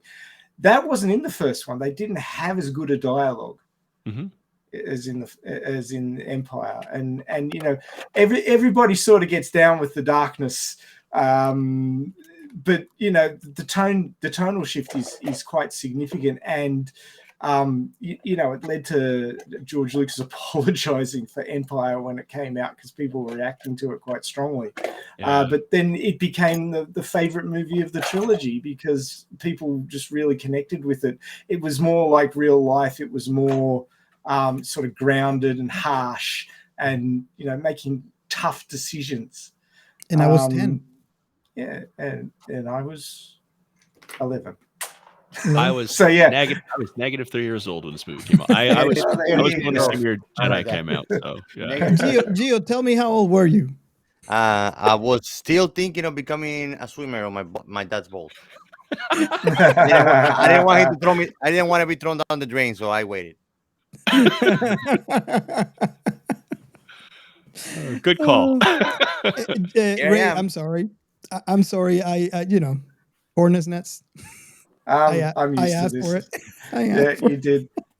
Oh, I just while that was going on, I just had a thought about how I was comparing Luke and Anakin and their way of reacting to things. Whereas Anakin was like, I'm gonna just bugger off and become a Jedi because I'm selfish and that's what I want. When when Obi-Wan asked Luke to come with him and learn to become a Jedi, he said, "Look, I can't do that. I've got to help my uncle. I can take you as far as Anchorhead. You can get a transport there to Mos Eisley or wherever you're going, but I can't leave because I've got family here and I've got to be there for my uncle." Got to harvest some water. Yeah. So yeah, I mean, you sort of look at that and you can completely see the difference between the two of them. Anakin claimed to be a mummy's boy, but the moment he got the offer of power, he was out of there. And Luke gets the offer of power, and he's like, "Well, I can't do it, man. Look, sorry, I've got family and I've got responsibilities here." And you can completely see the difference. I mean, admittedly, Luke was another 10 years older than Anakin. Sure. So he had that was your uncle talking. Yeah, but yeah. But the way they were reacting to the offer was the complete opposite. I agree. And then Anakin goes back, and his uncle and aunt, who were basically his caregivers for his retired life that he could remember, are dead and smoking barbecue husks, barbecue ribs people, and he's like, "Well, that's the end of that. Okay, I'll come with you and learn about the Force and be a Jedi like my father." Not actually. He's a little bit more upset when Obi-Wan dies than he was when his aunt and uncle died, who raised him from like an infant, which is a little odd, but yeah. He was probably in shock, I think. Okay, that's fair. We can say that, yeah. Yeah. It was all happening very, very quickly. Oh, yes. I do agree with that. Yeah. Very quickly. But his reactions were still more decent than Anakin's. Sure. Than anything that I can see. Agreed. And that was the difference between the two of them. Anakin was always going to head for the dark side because he wanted all the power and he was selfish. And Luke was always going to work to become a Jedi because he wanted to help people and look after people. And it's shown in his actions that he's the helping type.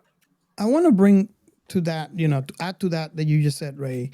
Do you think that, I think partly is how hardcore Anakin was as a child. I mean, he was a good kid, but what city did he grow up in? Mos Espa.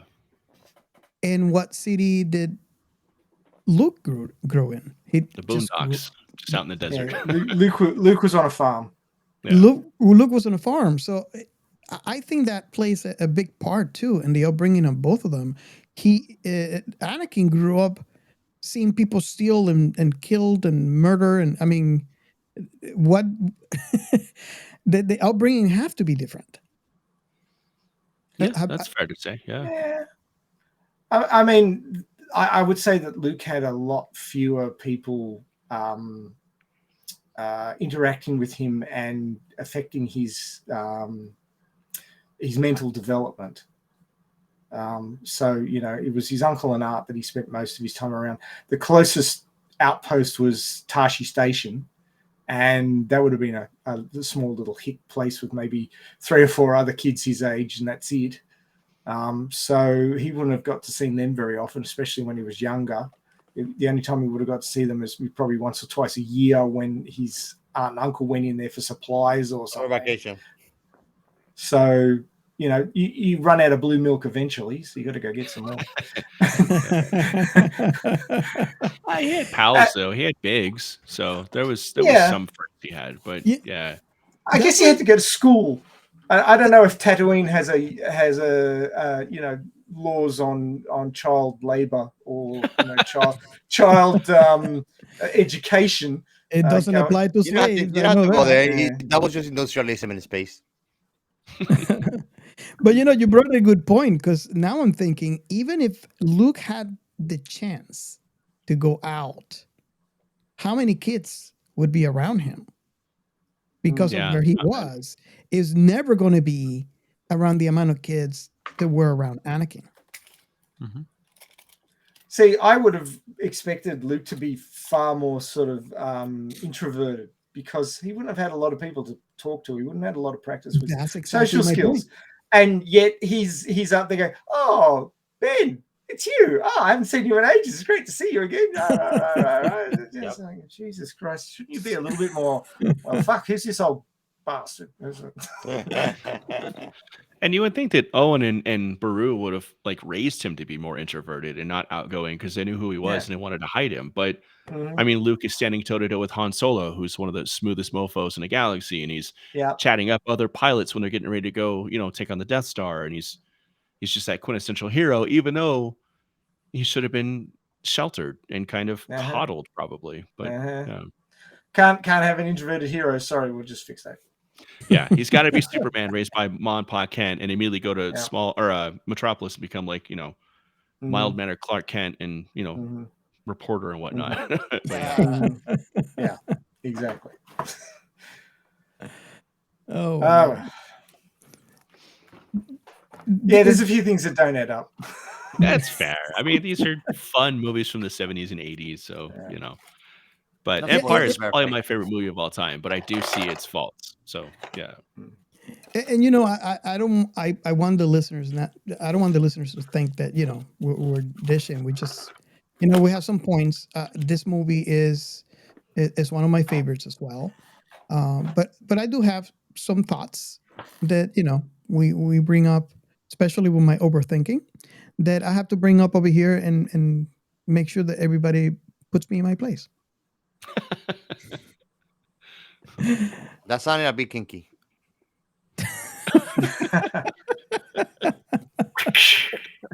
I am your daddy. What kind of party did you guys invite me to? I tell you, you're for a ride, man. Well, you got Robert and Captain Chaos here, man. So you're in trouble from the get-go. Gio, when was the first time you saw this movie? I know you didn't see it in the theater. You show it to me. You show it to me. Oh, so yeah. So this I never was watched it before that.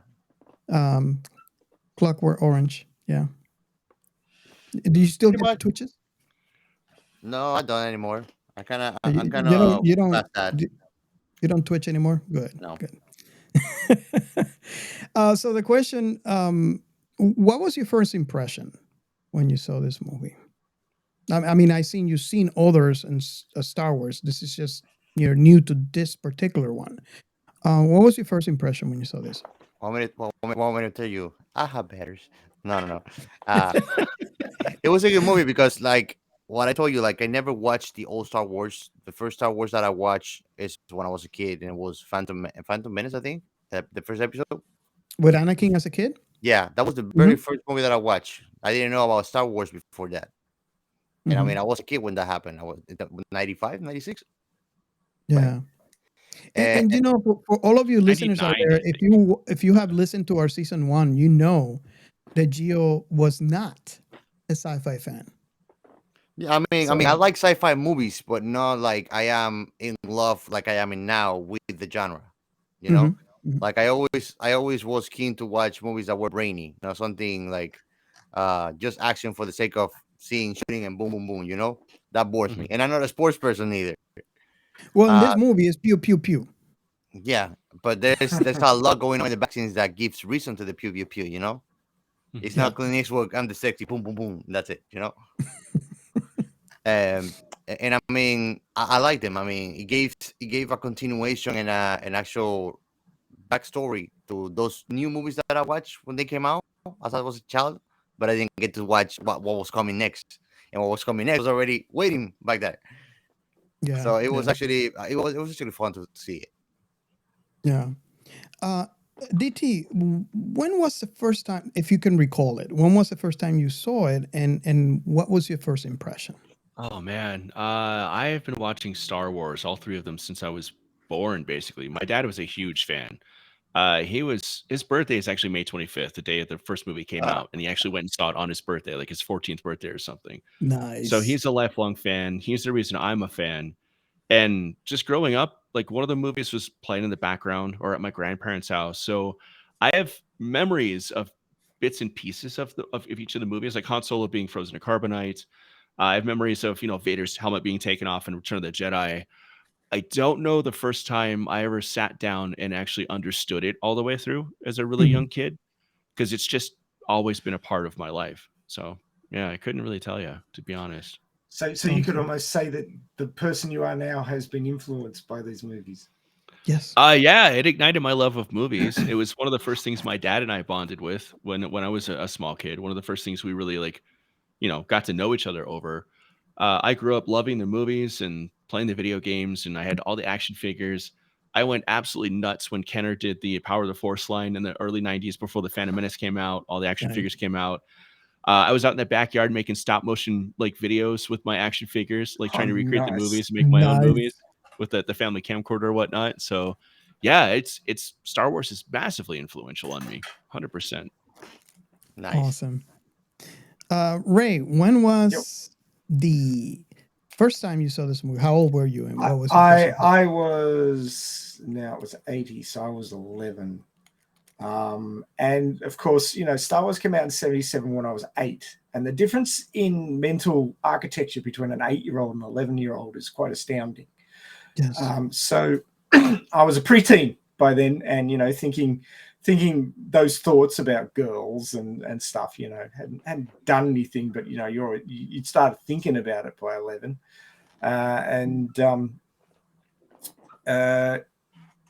going from Star Wars, which was to me as an 8-year-old, adventure fluff, which was great.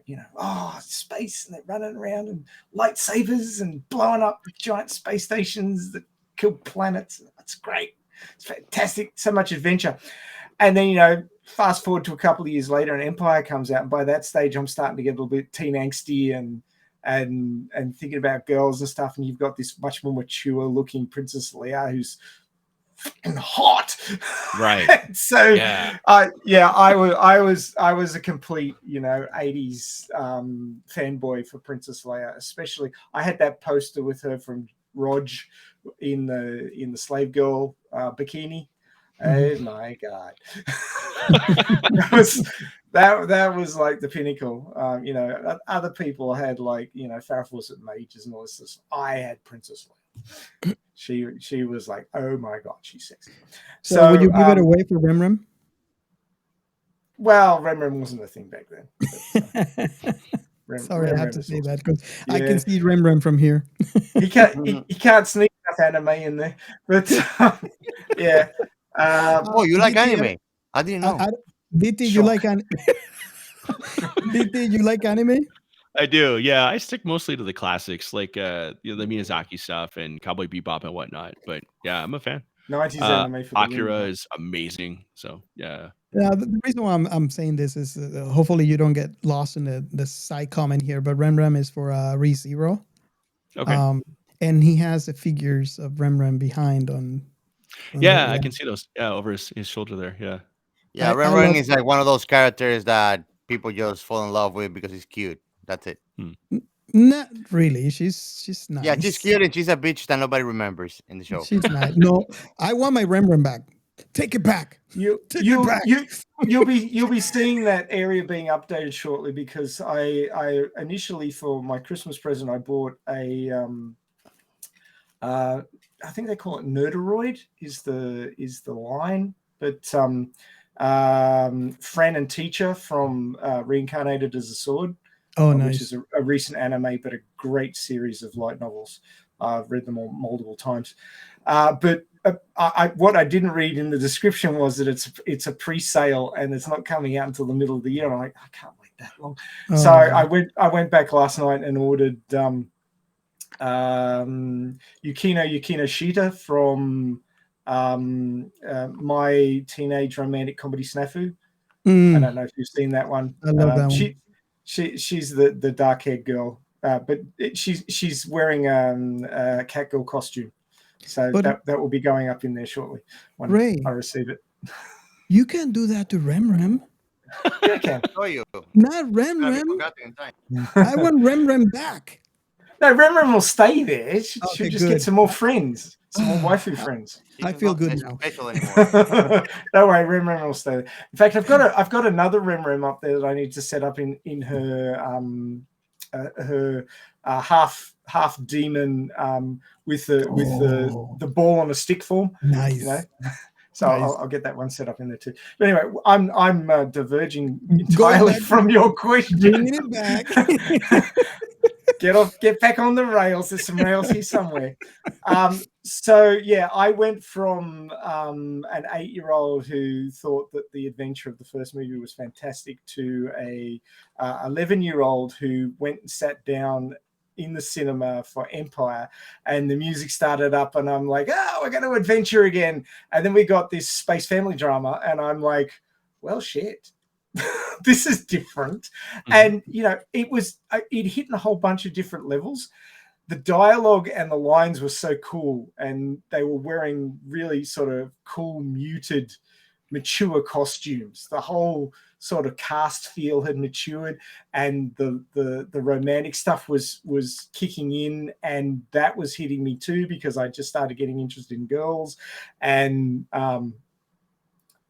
then there was the whole I am your father. And it's like, oh, fuck. Really? Yeah. Like, God, how small is the galaxy? not knowing there's that the whole 9 movies is like the story of how the Skywalker family fucked up the universe. But it was the story of one family and how they rooted the galaxy. But, it really hit hard on a bunch of levels, and I was depressed when I walked out of that movie because of how dark the ending was. Like, Han was a cool dude, and I wanted to be a cool dude like Han. I wasn't so concerned about being a hero at the time, but I just wanted to be cool. Han, the cool guy, got shafted, and I'm like, well, that's not so good. So it was a bit depressing in the end. But that sort of, you go into your teenage years and things start getting a bit dark and confusing and morassy and moody, and that's what this movie was, and it really resonated. And I watched it then, and when it came out on VHS, and finally we had a video player in our house by 80, and so a couple of years later, when it came out on VHS, I was watching both of those movies over and over and over again.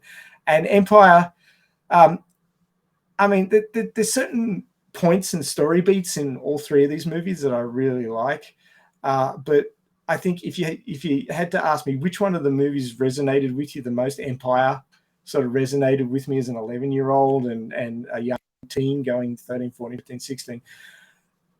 That movie sort of resonates in its, shit's happening, it's down to earth. You're over they're over the I won't say excitement, but sort of the elation and the high of having their first success and actually getting rid of a battle station that was going to be like smooshing planets all over the place and killing billions of people.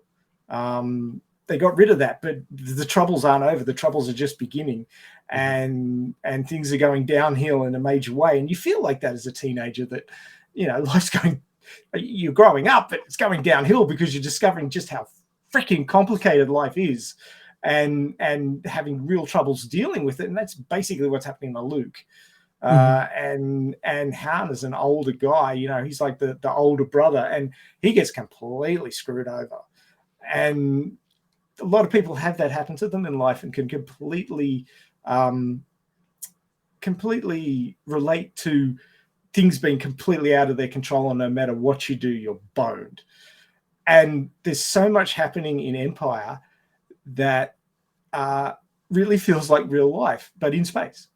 And that's why it sort of resonated with me that, geez, this is harsh, but it feels real, in that this is the shit that happens to everybody from time to time, and it's happening on the screen here. And while the movie is sort of like jazz cool, and there's lots of excitement and battles and stuff going on, there's all this family drama going on in the background, and people trying to work out what they need to do with their lives. And it's all the stuff that we have to deal with, and it's reflected there on the screen, and it really resonates.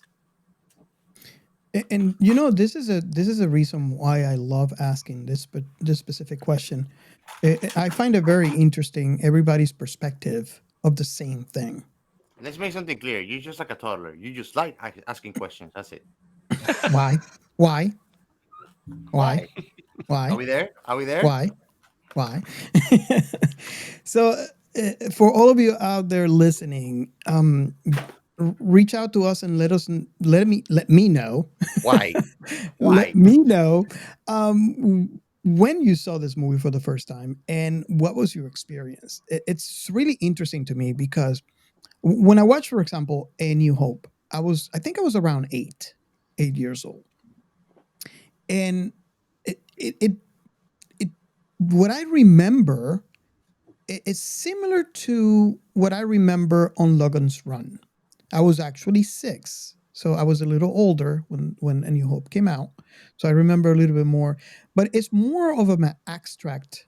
Like I remember, and you probably heard me talk about this on our previous episode. When I remember all the white and the contrast and the colors. This one, I was 10 years old when this movie came out.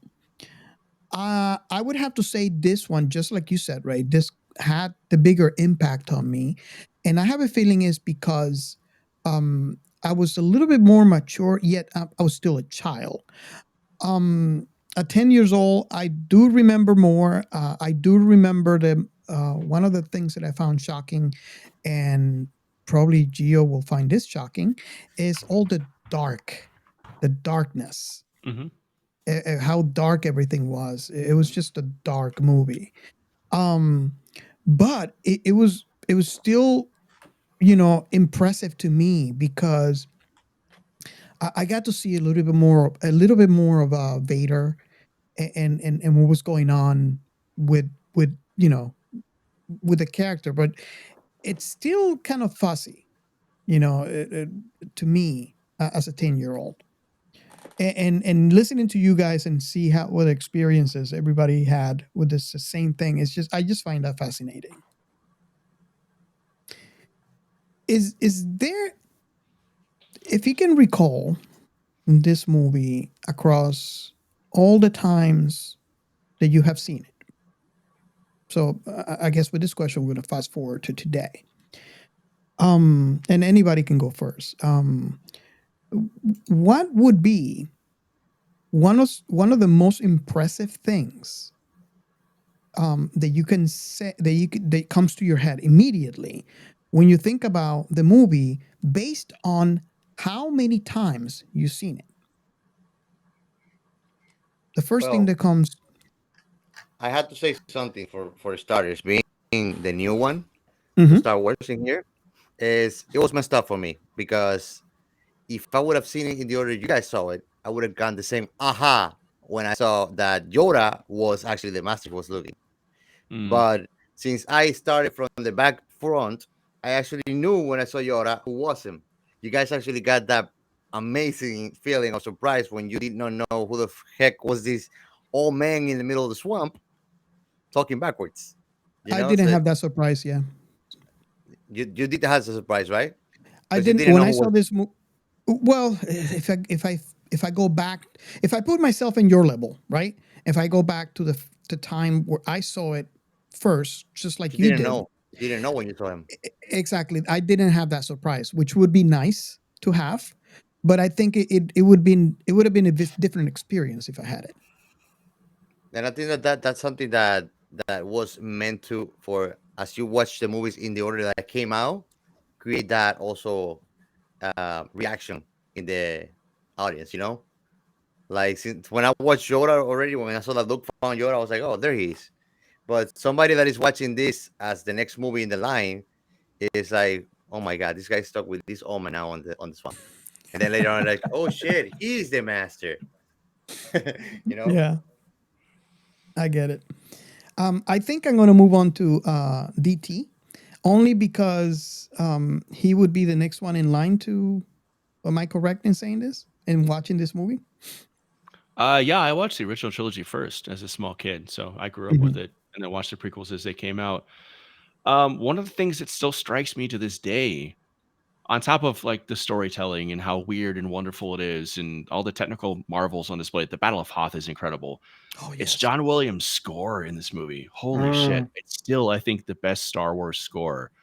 The Battle of Oh, Hoth. the music in the asteroid field gets me Yes, every time. Got me yeah, last night again. I was lifting weights and yeah, yeah. It's and I incredible. put the weights down and I'm just like, You're just vibing on it. Yeah, it's amazing. I have That the vinyl. the Battle of Hoth, that dun dun dun dun dun dun dun, dun, you can feel the desperation in the music and just the overwhelming odds in the asteroid belt. And I think it's John Williams' quintessential work. I think it's his masterpiece. The entire trilogy is, but Empire Strikes Back score is just magic. It's just And the intense, Imperial March. wonderful. Great You soundtrack. can't go Yeah, past the Imperial March. Great It's soundtrack. such a yeah. good track. And Yoda's theme and Han Solo and the Princess is an amazing love theme. Like it's just an incredible score. I think I have that as my ringtone on my phone. Yeah, That score for that love scene score. yeah. Da da da da da. That's And not I when can, your wife calls you. Yes. yeah, that's But awesome. when she says True, "I love you," true. I said "I know." Wonderful. But and the melody, like the suite at the end credits, where all those themes come together seamlessly. It's just a wonderful arrangement of music. It's just fantastic. Yeah. Yeah, that score is amazing. I have I had the vinyl because I have to. I do too. I still have I, it. I have the I original from the 80s. It's all torn to shit, but it still plays beautifully. But yeah, my nice. dad gave it to me. Yeah. That's the job, right?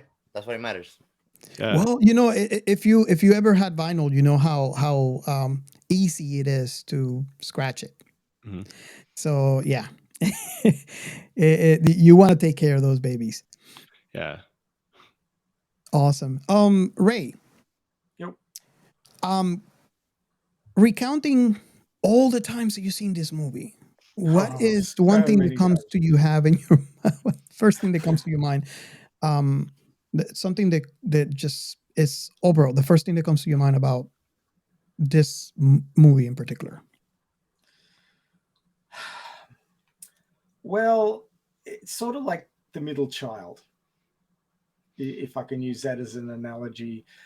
The first child gets all the hype because it's the first one along, and the parents are learning how to be parents and all that sort of stuff. And the last one's the youngest and the cutest one, and they get all the sort of the lollies and everything, and so Teddy they get bears away. in more ways than And, one. yeah, Yeah. and they get everything handed down to them, and they get away with everything because they're the youngest. And the middle child's just sort of there having to rough it and put up with an older sibling and a younger sibling. So they're a younger sibling and an older brother or sister or whatever at the same time. So they're doing double duty. And they're just sort of sandwiched there in the middle, but they're probably the most rounded of the three and have the most depth because they're dealing with more things than everyone else, and they're often forgotten. But they're probably the most rounded character, and I think that Empire has the most rounded character. As I said before, it's the most down to earth. It's the most it's the most relatable part of the entire thing, I think, in the massive number of struggles. And from Han Solo's "I can't win a trick," from C-3PO's, well, all the shit's happening to me. I mean, one of the quotes I considered for the start of the show was I can't remember exactly what he says in the first part of it, but C-3PO says something in R2-D2, and R2-D2 goes, and C-3PO says, "Of course I've looked better." And it's just lines like that. It's just, you're going through some shit and you're still ticking along. And that's what Empire Strikes Back is to me. It's a whole big pile of shit, but it's awesome because it's living your life and dealing with life, and pretty much nothing's going right, but you're still there and you're still surviving. And it's a real sort of reflection of dealing with things, especially in your teens. It's almost like the angsty middle child of the trilogy, and it's quite relatable probably to middle children. Awesome. Mine might be a little superficial. And That's and unusual for you. And you'll probably understand this when you hear it. But to me, this movie was really dark, as we all have said. If you know me, if you have heard the show, you know what happens to me in IPs that are typically dark, or movies or TV shows that are dark. I don't like them at all. And if you guys are watching the YouTube, you can see that sly smirk from Captain Chaos, because he knows. He knows. I was tempted to ask the question, but I thought you just, put yourself out there anyway. So I was right. Yeah, I have to. It's me. So, I typically hate dark stories, and I get a lot of slack when I tell Gio this, and I'm sure I'm going to get a lot of slack from listeners when I say I don't like Batman because of that. And Gio always he's always on my case for that. I don't like dark stories. That being said, I love this movie, and in retrospect, when I think about it, I wonder if part of the reason why I love this movie is the reasons that I have said in the past, how I consider Star Wars one whole long story, and this is just a chapter in that book. Hey, but here's a question for you. If you can remember back to the first time you saw it and you didn't have Rog to lift things back up again, how were you feeling about it? Well, when I saw it for the first time? Yeah. Or before Rog came out and all you had was things kind of went downhill from there. That's my thing. As a kid, I found it very impressionable. But that was just it with my 10-year-old eyes. I still loved it when I was a kid. So I guess to answer the question, I have always loved this movie. And what I'm thinking and what I'm thinking out loud is me trying to analyze why I like this movie when I know and I have a track record of loving, not liking stories that are dark or end in this particular. And that's the only realization that I can think of, is that to me, the whole Star Wars saga, including non-canon, to me is one whole long story, one whole huge big story. Yeah. So, but you see, what I'm seeing, or what I'm getting from what you're saying is that you're okay with this being dark because the whole long story gets better in the end. But the way I've for my personal opinion, okay, I was down on this movie originally because I didn't like the way it ended. But when Rog came out and lifted it all back up again, I was okay with it because I understood that it was the down before the up, and you need to have it down before the up. That is the interesting thing, is because when you saw this movie for the first time, you were older, but not that much. You say you were what? 11. You were 11. I was 10. So we had only a year difference when we saw this movie for the first time. So that's why I said I found it very interesting, because you remember a lot more than I do the first time that we saw this movie. So to me, I loved the movie basically for the visuals. And because I remember that guy with a dark helmet that only appeared a few scenes, and now we get to see a lot more of him. That's my mentality, my 10-year-old mentality.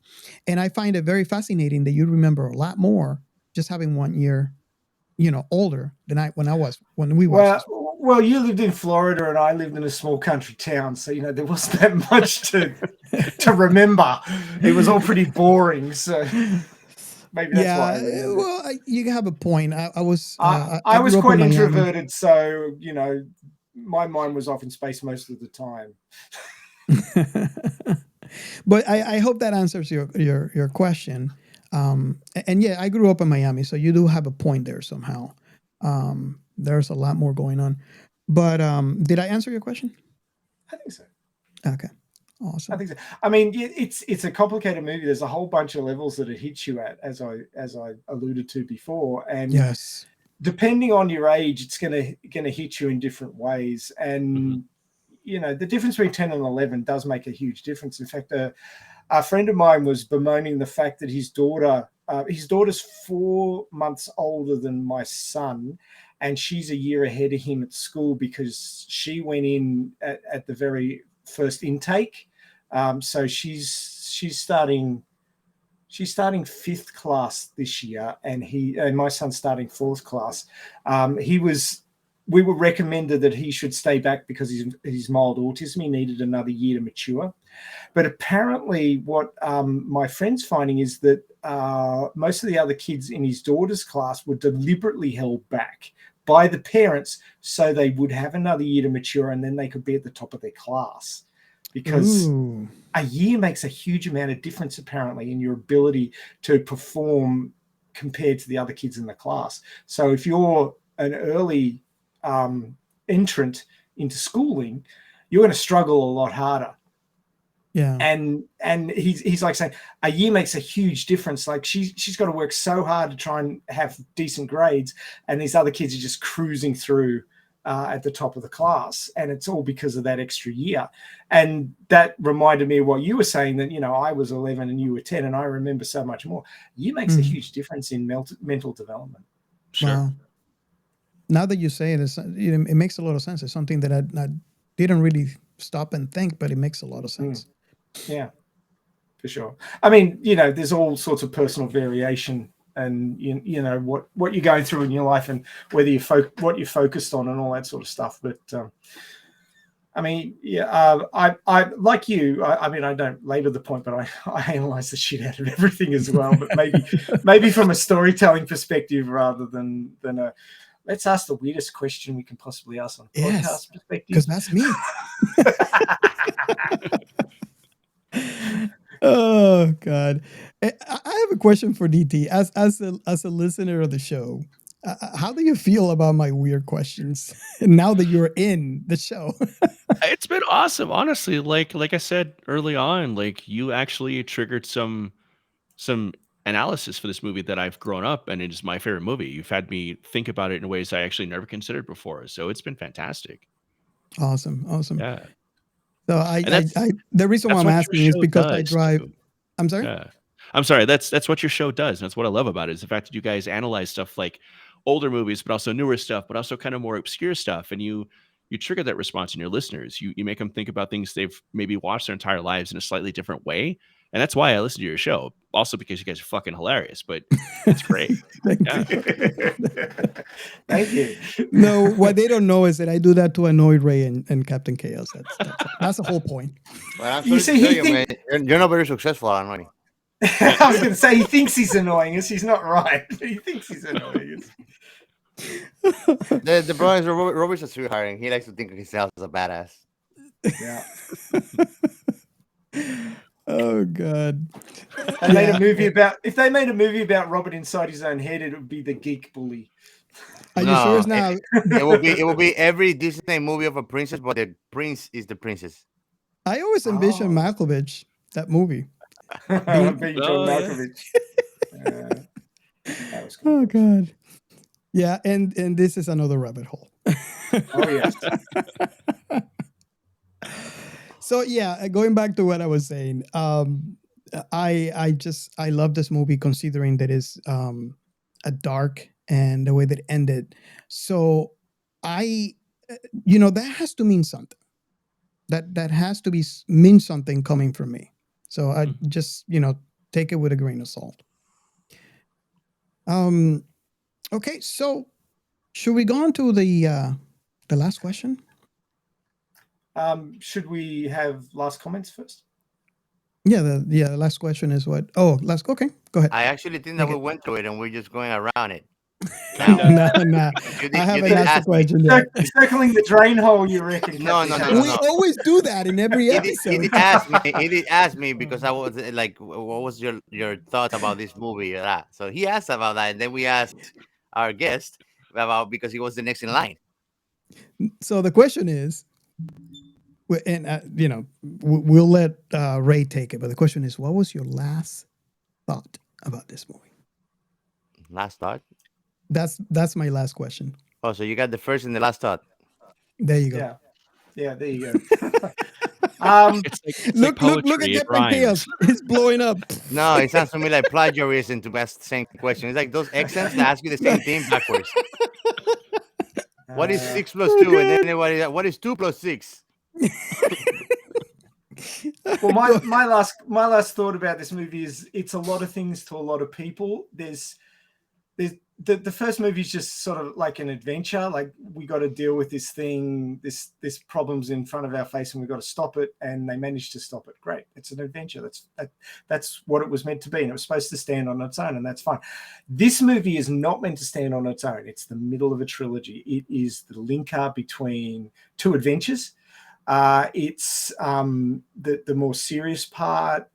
It's the sort of cool middle sibling, as I mentioned before, but it's a lot of things to a lot of people, and I think that it has the most interesting facets worth discussing of the three movies, and that's why it's a favorite to a lot of people, even though it wasn't well received at the time, because it was a cut-off tail that was sort of dangling there and not looking real flash by itself. It needed Rog to finish the story to make it make sense.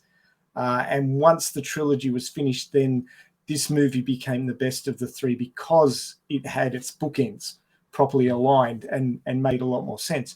But taken on its own, it's a very deep movie. There's a whole lot going on. It's very slick. It's well written. Looking at the technology and the special effects and everything, you could see it's all matured. And then from the first one, I mean, it only had a $30.5 million budget, which is chicken feed these days. But back then it was significant, but wasn't a super huge budget. And they did a lot with it. The acting was fantastic. The story beats were great. There was big surprises. There were assholes. There were pure people. There was gains, there was losses. Anakin was still a bitch, yes.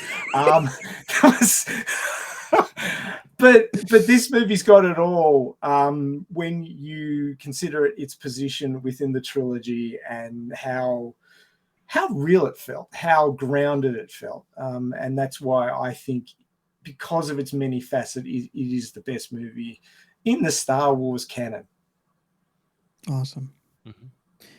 DT, do you have last thoughts? And basically what I'm looking for is like, if you want if you want the listeners to take something away from everything that you have said about this movie, what would that be? I think it's the film's endurance. I think since the original trilogy, we've had the prequels, and those were largely divisive. And then we've had the sequel trilogy, and that's been largely divisive. And we've had a lot of the the TV shows and the comic books and stuff. And the fan base has been split on a lot of it. But one thing that the majority of sci-fi fans and Star Wars fans almost universally agree on is the fact that Empire is amazing. It's almost everybody's favorite Star Wars movie. It's the one that's endured the most, I think. And I completely agree with Ray that it's my favorite Star Wars movie out of, my three favorite movies of all time. It's the one that's the most challenging, and it's the weirdest, and it's the most tragic, but it's the most beautiful, and it's the most like passionate, I think, of the three. And like I said before, it's punk rock. Like, this movie scared the shit out of George Lucas so bad that he fired Irving Kershner and Lawrence Kasdan and brought in Richard Marquand to direct the third one, and it went very, very safe again. It was teddy bears and all that sort of homogenization, that corporatization of it. And obviously it didn't do as well. It's not as good a movie. Return of the Jedi is still a good movie, but it's nowhere the level the Empire was. And it was so good that it just didn't realize how good it was at the time because it was so challenging. But in retrospect, it's the most enduring bit of Star Wars in the last 40 years. It's stood the test of time beyond anything else in the franchise, I think, honestly. And that's the thing I would want people to take away from this episode, or just Star Wars movies in general, is that, the original trilogy is just something magic. It was lightning in a bottle. And a lot of people have been trying to recreate that with diminishing returns. And Empire is kind of the pinnacle of that, just that the intangibles that nobody's been able to quite grasp again. So it's just a magical movie. It's awesome. Yeah. I definitely agree with that. Hey, to compare the two major franchises, I think that Empire is like Wrath of Khan. It just Totally. had that dark majesty, Yeah. that sort of everything's gone to shit and we're dealing with it kind of vibe that really resonates with people because Yeah. it goes like that. Yeah. Yeah. Gio, I don't. You're probably the last one, and because you're newer to this specific movie. Do you have anything that you want the listeners to take away from everything you have said about this movie? If one thing.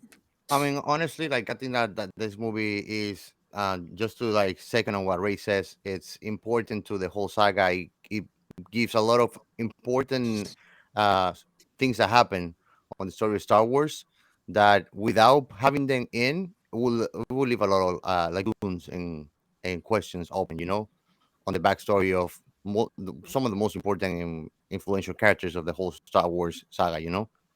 And I mean, if you think about it, without it, the Star Wars will be an incomplete work.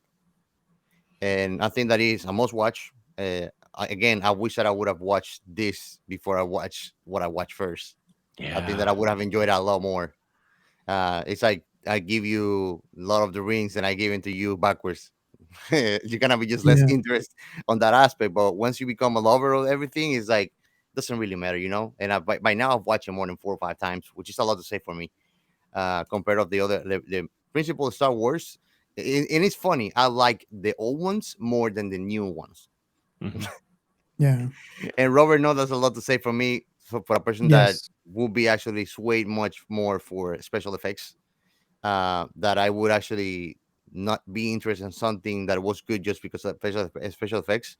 I've learned to appreciate Star Wars and like it more because it's great content. And I Yeah. mean, it adds so much richness to the story. I understand now why is that Star Wars lovers are Star Wars lovers and what they find in it. Yeah, So and it's a must DT, so watch. you can understand where he's coming from, and Totally. I'm gonna go ahead and put this perspective. Um, he hasn't seen any of the two that I'm going to mention, but between the two Galacticas, and I don't know if you've seen both, Mhm. DT. Of course. Geo would be the one to love the 2001 and hate the 1971. He Yeah, hasn't that's seen it. that's fair. He hasn't Yeah. seen it, so we don't know what he This actual is your reaction is. prediction. Write it down, and then we'll get him to watch it and see if you're right. The funny thing is that even though I am not crazy like I like Star Wars about Galactica, how I got captured by Galactica is because I found this show called Caprica, and I didn't know what it was about. I had Mm. no Oh, idea gotcha. that it was related to Galactica, so I Yeah. watched it, and it was discontinued. Like they just canceled it. So it's just like Yeah, one That's a season or shame. something. sad. But I was Yeah. in love with the show, and it showed like they made like what, like 2008, 2009. Yeah, something like that. Yeah. And then I talked to Robert about it, and he told me this is Galactica, and I'm like, what? And then like to me, Caprica is like one of those shows like it's just like the V series. That show Yeah. should have been finished too. Like there's Yeah. like great shows that they weren't finished, but actually they did their mission. I think with me because it got my interest on things that I was not willing or bothered to watch because of the special effects. And now Robert is actually taking advantage of me with that to me to watch things that he likes, but he would not watch my list. You have to agree that you have changed a lot. Oh yeah, You have changed a lot because there's a lot of things that you surprised me that you watched that I think, like right now, I'm saying, you probably would not like 1978 Galactica, but you probably right now could surprise me. yeah. We don't know because you haven't seen it, Chances are. Mm. but you have changed a lot since season one. So yeah, that I would I have to mean, agree with you that. got me to enjoy the Last Starfighter. I would think that I Oh, would not I enjoy that love that movie. movie, man. I thought I would enjoy that Yeah, it's movie. I great. loved it. I loved it. It was wholesome. It was nice. You know. Yeah. So I Yeah. mean, So I think that movie did the milestone that showed me to myself, like, yeah, I think that he's breaking me down. you like campiness now. If you like the last I like Starfighter, campiness. I don't like it on an exaggerated level when it's too much of it. Sure. It's like Mm. it gives me like just like sweet give you a sweet tooth. If it's mm, too much campiness, it will get me bored of it too. It's like that's the reason why I am not a lover of South Park, for example, Mhm. because I like obscenity, but I don't like obscenity every 2 words. Then it Too gets much of a boring good and it thing. kills it kills the joy of it. So Yeah. I like I campiness. Let's I make always thought that there should have been a clear. thrash metal band called Death Blossom. Dead Blossom. Thrash metal band called Death Blossom. I reckon it They would should have call done well. one actually Long Live Kenny.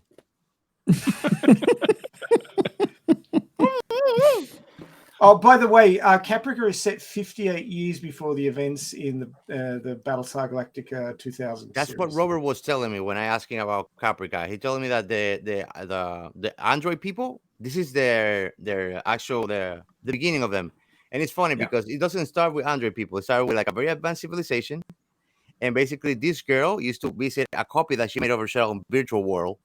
Then she dies, and the father discovers his daughter's virtual copy on the virtual world and tries to bring her into a robot. And then that robot breaks in once the girl is on it, and that's how it starts everything. And that's when the actual show gets canceled too. Is when the girl just gets put in a robot, start like being tested out, and then she escapes, and that's it. It's done. I to this day, it's just like, why the hell did they do that to Caprica? Why the hell did they do that to Yeah. know. Firefly? It is the Kyle XY effect. Yes, but Kyle Y at least Kyle XY at least gave you a little bit more show. But they just ripped the band-aid. They left Yeah. you with all the mysteries. I I won't met that complain guy that who was much. the star of that show once. He's a sweetheart. Super nice. Oh yeah. And I mean, Yeah. the girl, the sister of Kyle XY, I mean, she's gorgeous, and she's in a Galaxy Quest. Yeah. Yep. Yeah. So Yeah, man. we tend to forget that this movie was released in 1980, and we tend to forget that there's still people out there that have not seen it. It's a travesty. It's a shame. So yeah, and you know, the perfect example, we have it right here. Gio had seen the other Star Wars, but not this one, not any of the other ones until I showed him. Yeah. So It's your fault, Robert. well, it's taken for granted that this movie is in pop culture for such a long time. It's part of our upbringing, and we tend to forget that, yeah, there's still people out there that have not seen it. So if there's something that I want people to take away from everything that I have said in this show, is the fact that if you are one of those people, you should go back, because back to the the roots of this. The story, we wouldn't have Star Wars. Basically, we wouldn't have Star Wars if it wasn't for this for these three movies. So you want to go back to the roots of the story, and even if you are a fan of Star Wars, you know, just go back and revisit those stories. Every time I watch it, I don't know, part nostalgia. There always so much joy, and I don't know if everybody agrees with what I'm saying. I know the story back and forth, and I was always go back to that because of that part nostalgia.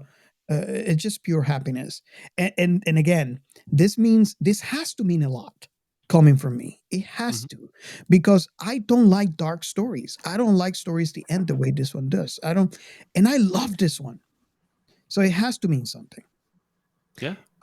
And that's how, you know, that's how I'm going to end my thoughts. That this comment has to mean something coming from me.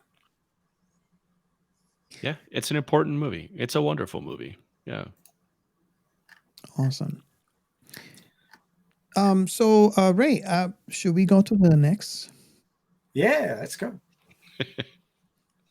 The science in sci-fi.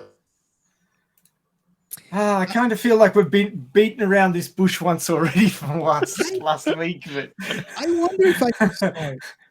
Yeah, I go wonder for if I it. should start, because I don't know what you're going to talk about. Is it the same thing or not really? Well, I found a wiki page, so I'm good. But you go first. And I specifically said that for Gio, and he hasn't responded. I'm a bit disappointed. Oh man, come on, Gio. You missed your chance. You missed your cue. You're supposed to be standing on that X, dude. Come on. I just don't want him to get used to it. Oh, okay. He's I being like chaotic. when I take you by surprise. It's not like Robert. Robert likes to be put in his place. Good boy. Well, the thing is, you can go and visit Robert and smack him across the back of the head if he does something wrong. You got a long way to go to do that to me, dude. He's 2 hours away from me right now, so you know. Hey, I'll go in a boat through the Everglades and hit you with a paddle. Oh my god. So you know what? Let me go ahead. Let me go first because I have a feeling I don't have an article, right? So I think that's partly the reason why I want to go first. I usually have an article that I'm referring to this. I'm going to talk about a collective research, and let me call it that way, because it's something that I find very fascinating, and I've been reading multiple articles.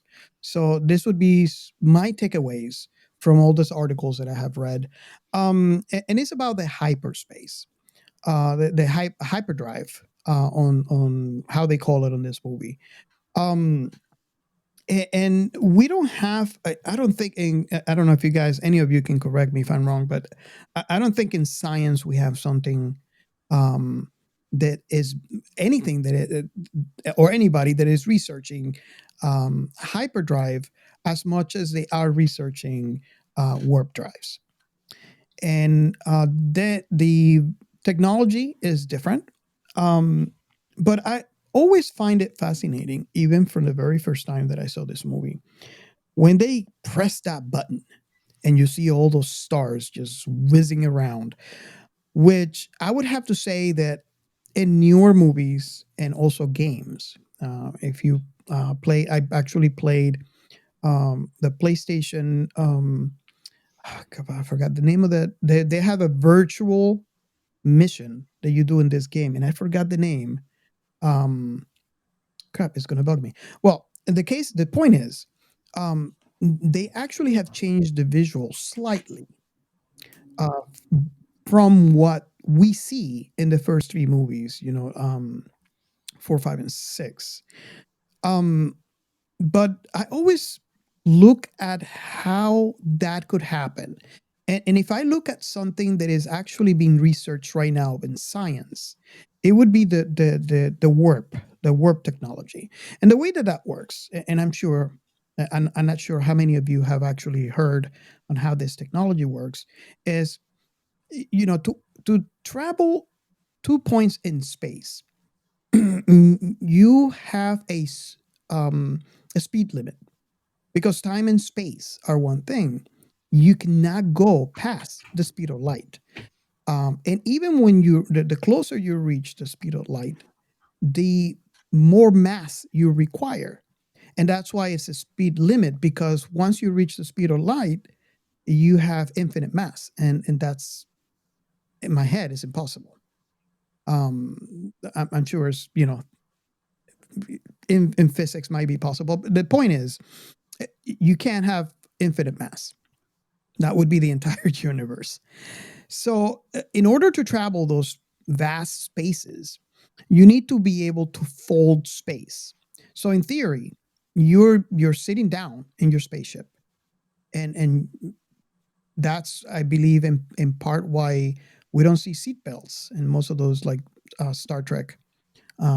And obviously in Star Wars here, we don't see anybody sitting down with seatbelts whenever they're traveling, because what they're doing is they're creating a bubble around the ship that folds space. So they're using space itself to travel.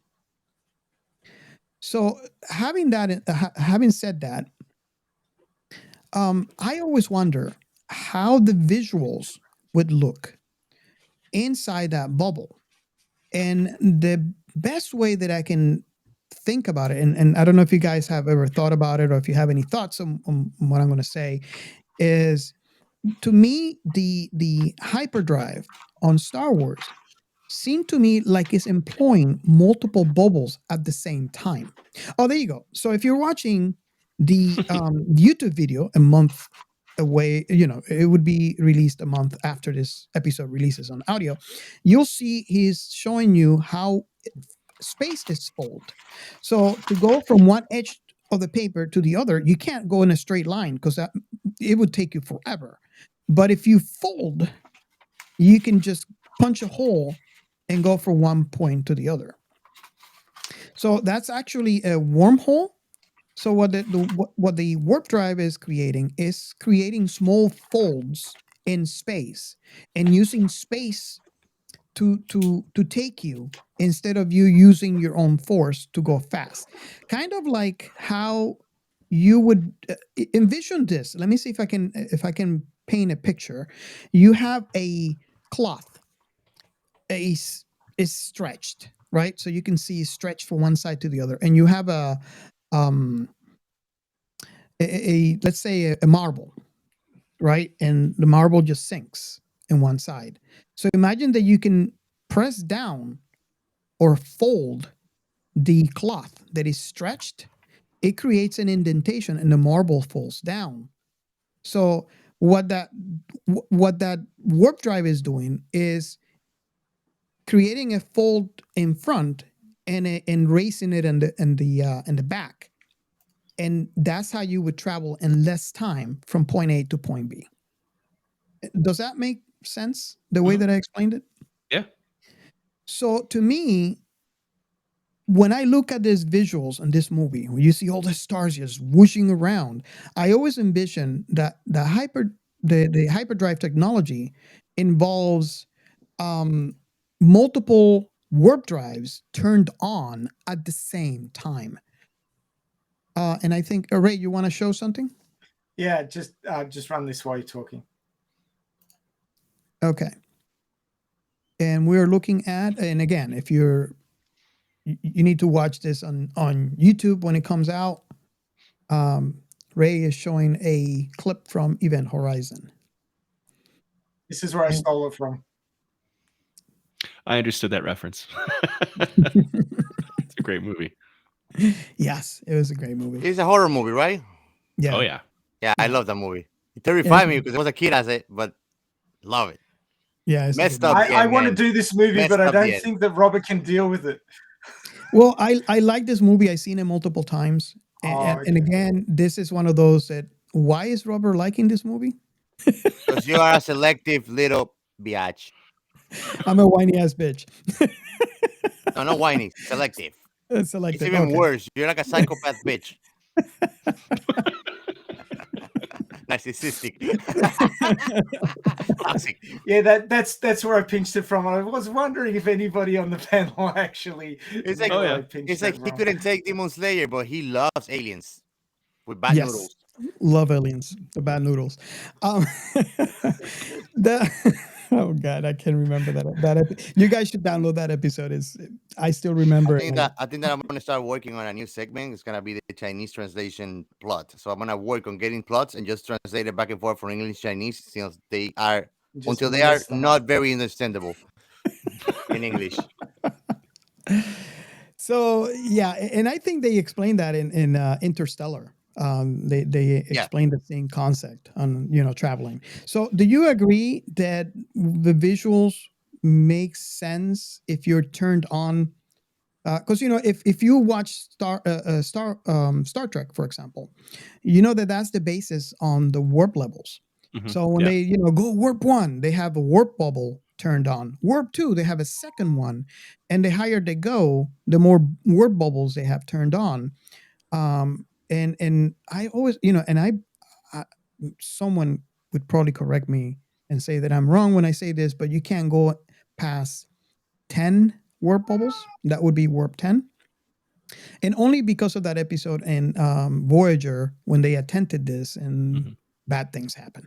So to me, I think that the visuals that we see in this 3 movies, and I can't really say how many warp bubbles, maybe the intention, the location where they have to go has something to do with the amount of bubbles they turned in. But I think the warp bubbles they turned multiple ones at the same time. And that's how we see the visuals that we see when they press that button. Do you guys agree with that? So the theory behind hyperspace travel in Star Wars, and it's complete nonsense. There's no scientific explanation for it at all. Is that there's light speed where you're going the speed of light, and then a hyperspace is essentially breaking the light barrier, much like a car or a plane can break the sound barrier. Mhm. So hyperspace is the best way to describe it is like a pocket dimension without actually being like an alternate reality or dimension.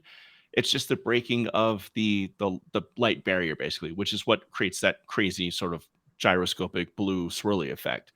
It's not instantaneous like warp is, and that's something that the prequels kind of effed up, and the sequels really effed up with the hyperspace skipping and whatnot they were doing in The Rise of Skywalker. It's not instantaneous. You go into hyperspace, and it has to be very carefully plotted out because it's so dangerous and so fast.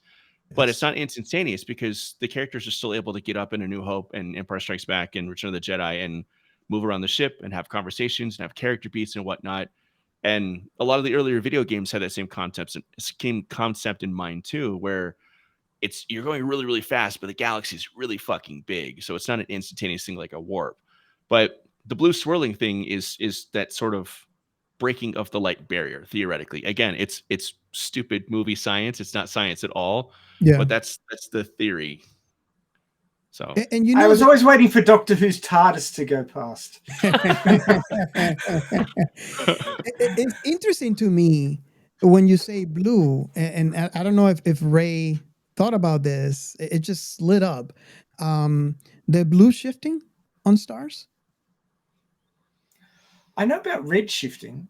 I don't think it's sure the what stars that are shifting. I think it's just that sort of that pocket dimension they're slipping into by breaking the light barrier.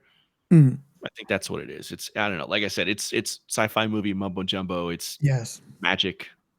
So yeah, Movie magic. Space magic. exactly.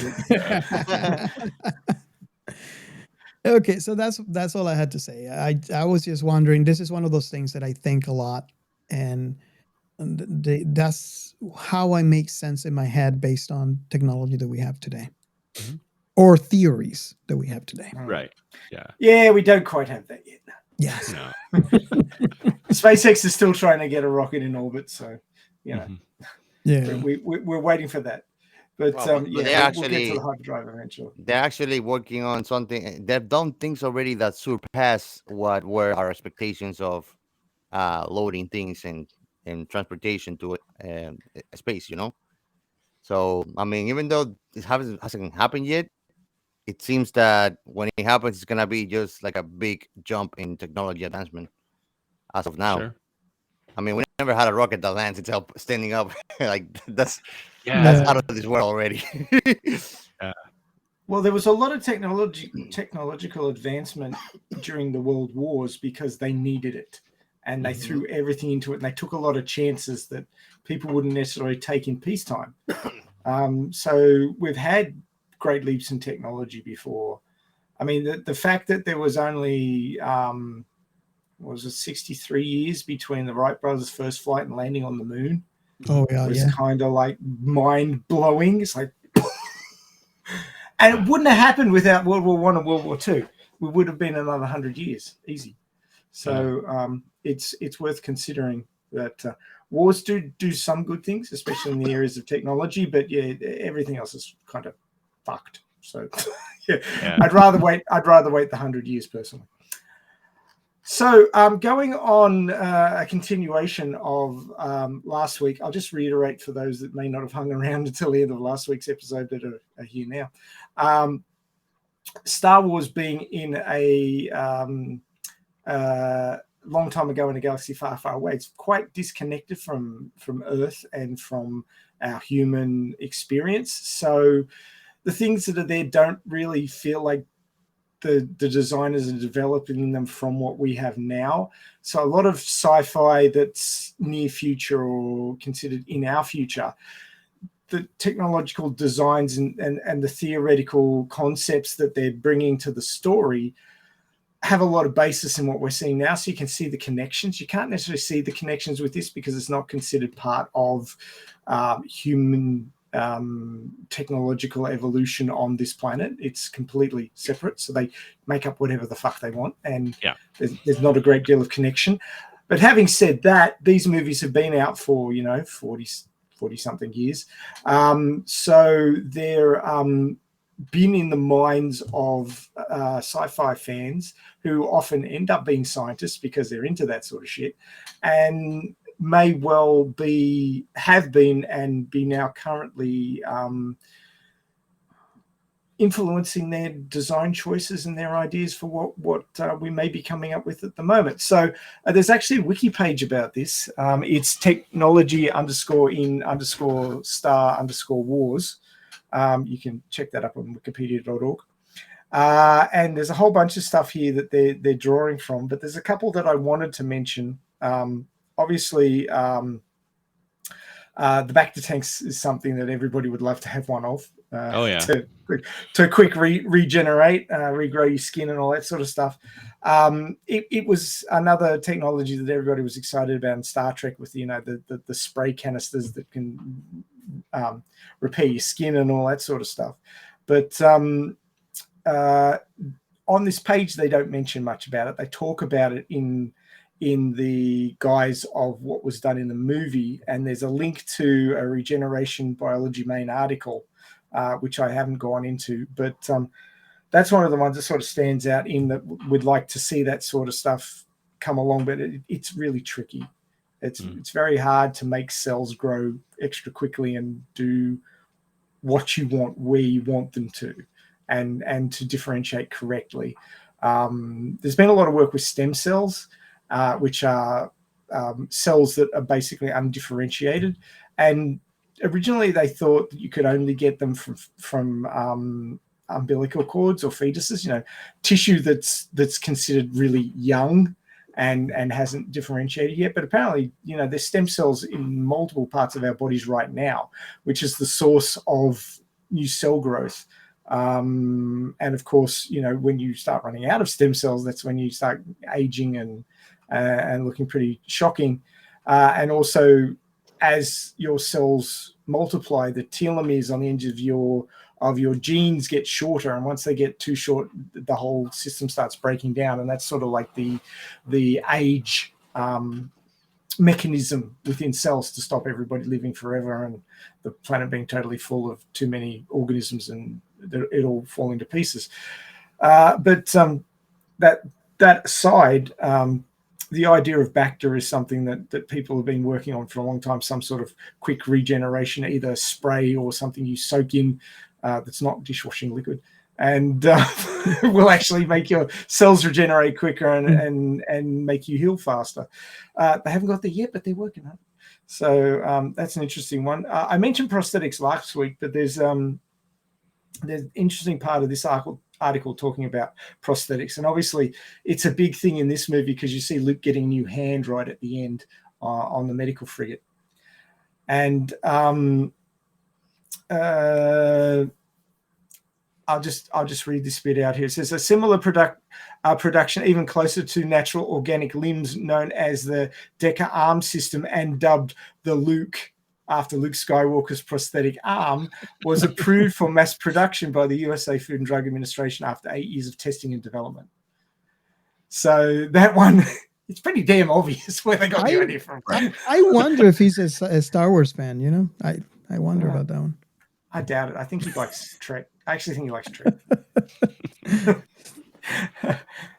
It says more recently, scientists have begun developing artificial skin jackets to cover prosthetic limbs, creating an effect similar to what is seen in the Star Wars films. So, prosthetics, there's a lot of links between that and what's seen in Star Wars, including naming things after Luke. So that happens. In the area of body armor, there's actually a body armor was being developed in 2016 by a ballistic body armor company called the AR500 in collaboration with Heckler and Koch. And they produced a body armor modeled after the iconic villain Boba Fett. So, there's people out there that love Star Wars and take any excuse to add a little bit of Star Wars bling to their products, hoping that Star Wars fans will buy it. Yeah. There's all that out there. I won't read through all of this article. You can go and check it out, but they're talking about Imperial Stormtrooper armor. That's not really armor. That's just like plastic. I have never seen a Stormtrooper take more than one hit before going down. Yeah. So it can't be considered armor. And they can't see very well because they always miss. So that's right. It's just junk, really. They also mentioned the Mandalorian armor, the Beskar armor, which was a much better material. You know that I have a Beskar sword, right? Do you? Yeah. Well, once I get a lightsaber, we'll test it out, shall we? Yes.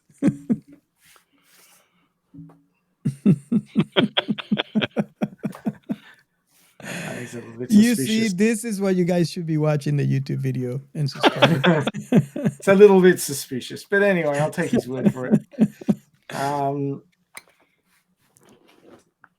So they talk about carbonite freezing, saying that cryonics is something, and suspended animation is something that's always been a popular research topic for scientists, because being able to store things, at least even for a short period of time without them degenerating is a huge advantage, especially with our global economy and transporting goods around the world that suffer from spoilage.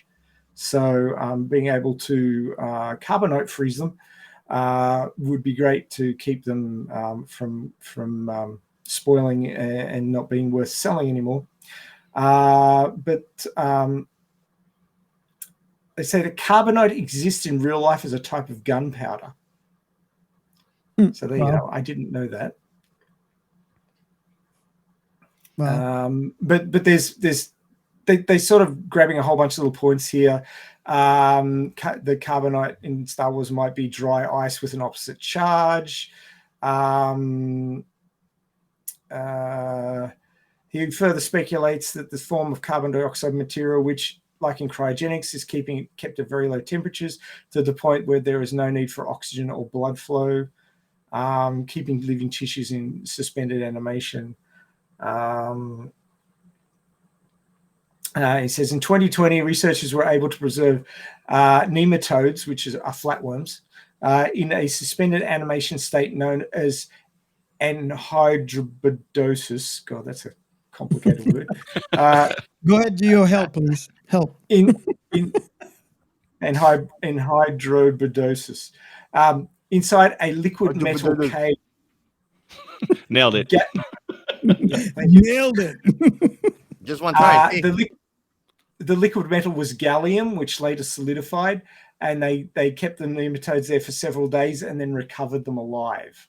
Wow. So that's very much like the carbonite freezing in Empire Strikes Back. Is there blood in there involved in those creatures? They don't have blood per se. They have sort of an internal fluid which functions in the way. No, they're not amphibians. Well, they're flatworms and nematodes. The reason why I'm mentioning that is because that's actually what's stopping from human.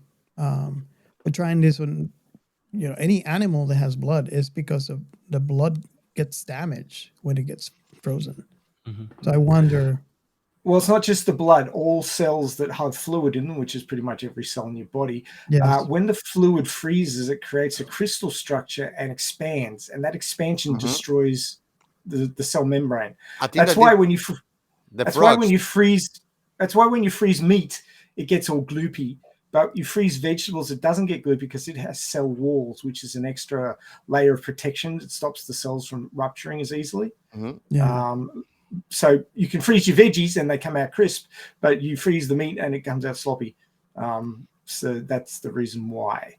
It's the ice crystal formation. So dealing with ice crystals in cryonics has been one of the big hurdles to try and deal with, to actually, freeze anything living and get it back in a living state that's not a puddle. I saw a documentary in thinking Nat Geo or something like that they were studying actually frogs because of that, because when they freeze and come back to life, they have some kind of they have blood too. even though they're amphibians. But basically, in their skin, I think, or in their blood, they have something that makes it also kind of yellowish. So even though it freezes, it doesn't expand, and it can come back when it unfreezes to the regular state that it was in. They also regenerate Yeah, limbs. So they actually been studying for decades, if not more, reptiles and lizards and things like that because of that for medical purposes. And that's where you got the Spider-Man bad guy that is a lizard, right? Yep. but I mean, besides that, yeah, I mean, that's what we study other kind of breeds. I don't know if you know that in Brazil, for example, they discovered the tilapia skin is perfect to heal burned skin to the point that you would not recognize that it was burnt. wow. Yeah. And they're using vegetables to actually develop uh, human tissue. Hmm. So I Yeah, mean, it's wild. we find the fabrication and replication of our own body all across the ground. Well, we're stardust at the end of the day, right? Yeah. It's true. Yeah, so I mean, I could go on for an hour or more talking about all these different sections of this thing. So I'll leave it up to you guys to go and read it. But I thought I'd bring those ones up, being in the field of biology, which I'm more versed in. I can talk about it. But there's sections on computer and artificial intelligence, cybernetics, energy technology, talking about the TIE fighters using energy collected by the veins on the sides of them. And talking about current deep space probes that use solar panels for collecting energy to help them run. So similarities in that sort of vein. There's sections on force field, gravity, repulsor lift, tractor beams, holography, interstellar travel, radio communications, other devices, robotics, military robotics, macro engineering. I mean, there's a lot of stuff here to read. The page goes on and on and on. So I would recommend checking that one out. Don't take it all as read. A lot of this stuff doesn't have citations, and it's just people talking about what they saw in the movie and what they can try and link, which is basically what I'm doing. But what they can try and link to stuff that's happening now. But there is a lot of it. So maybe I'll read into this a bit more and try and pull out some interesting bits if we do Rog. But yeah, I mean, people are talking about this stuff and writing it down. So have a look at this. And I recommend it, if you're interested in any of the parts, to go to the citations and read them. Yes. That's the proper way to go, right? Yeah. But I wanted to ask you and Robert, actually, because I think you guys mentioned before, or I'm not sure if it was you, Ray, that the way that we try to farm solar energy, and like it's not proper, like we don't get actually the best out of that energy because of how far we are and such. What would be a best way to? It's the efficiency of the solar panels, and of course, our meter stick or our yardstick, depending on where you come from, for solar energy collection is the humble leaf. Basically, we still haven't managed to get as efficient at collecting solar power as basically a leaf on a tree is. So Correct. once Correction. They made like Correction. protein out Washing of the machines. photos. Huh? Sorry? What was that? Correction. Washing machines. What about them? That's how many washing machines we're apart from the sun. Washing machines. we saw. Let me tell him because he must be confused. We saw. I don't know. Where, I thought washing machines was for measuring sinkholes, but anyway. Ray saw a comparison of like space distance, but it was made on comparisons of washing machines. Yeah. How many washing machines from here to the Earth? Okay. Yeah. Let's say it right. And I mean, when you were talking about like how we convert the energy, if I'm not mistaken, if my biology class was a fail, basically what the leaf of a plant does is that it converts the photons into protein, right? And now it converts it into chemical energy in the form of glucose. Oh, okay. So I was confused. And then glucose energy is used to produce proteins and all that. Okay. Goodies. There you go. But it's a glucose construction machine, the leaves. Well, I think that anyways, like energy wise, we're gonna be better self sufficient anyways, and it's gonna be better for the environment when we find a way that doesn't really take a toll on our surrounding. Well, there's a lot to it, but people think, oh, I'm buying solar panels and sticking them on my roof, No. therefore I'm not burning coal No. or being involved in the burning of coal, and I'm better That's for not the right. environment.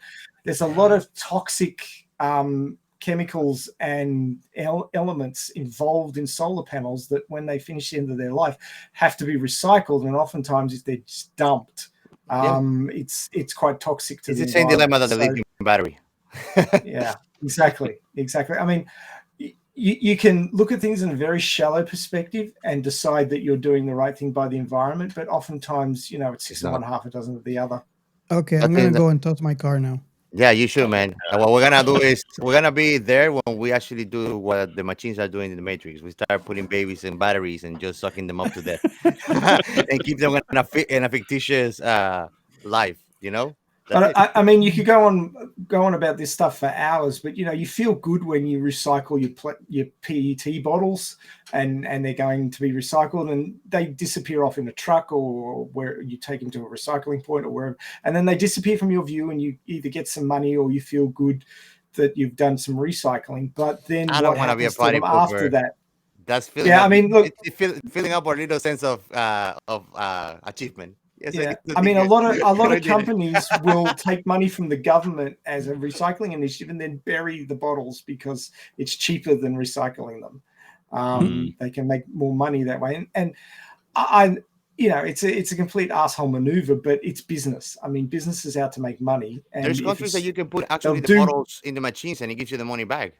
I think Europe. That's what they do here in Australia. We have that as well. We are on our way to becoming Venus. When the bottles get collected and go away, you don't know what happens to them. Do they really get recycled? No, that's why in 4,000 years, the humans or whatever are in here, they're gonna think that we were plastic bottles. Yeah, because that's what they're gonna find in the soil. No, but see, the thing is, we are on our way to becoming Venus.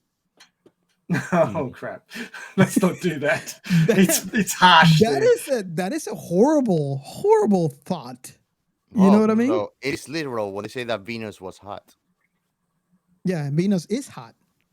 Yeah, but she also puts a hell of a lot of pressure on you, man. You wouldn't enjoy it. Well, thanks to Neil deGrasse Tyson, all I know is that you can bake a pix in Venus in 9 seconds.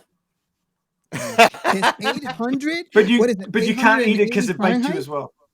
It's 900 degrees, so if you leave it more, it's gonna burn.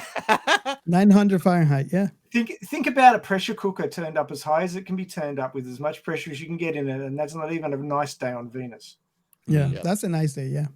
Yeah.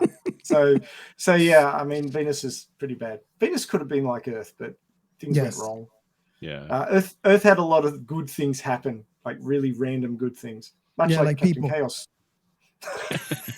Random good things, Captain Chaos. But yeah, that'll do me, I think, for today, because I could just go on with this crap for hours, and I don't want people to go, it's already 3 hours and 16 minutes, dude. Shut up. But we are geeks who love science, and I always said in previous episode, if I can make one person think scientifically or inquisitive for one moment, I am the happiest person alive. That's awesome. I just want people. I mean, I might be wrong in what I'm saying, but I want people. I want to stir that into people's brains and think logically, and just get interested into science. I say a lot of things here, and Ray knows me. I have said things on purpose incorrectly for that reason. Oh God, that's why I joined the podcast, because I couldn't stand it anymore. It's like, Robert, what bullshit is coming out of your mouth? Looking for you out there, and he's gonna find you some way. If this happened to Ray when he was a listener, I know that you out there are finding this, and the whole idea is for you guys to be inquisitive. Go on Google, search sources, find out, and have that scientific mentality of researching and coming up with the solutions. And like I said before in previous episodes, and this actually gets steered into me by a university professor when I was in the university, where I just got into the university, and in my mind, professors are teachers.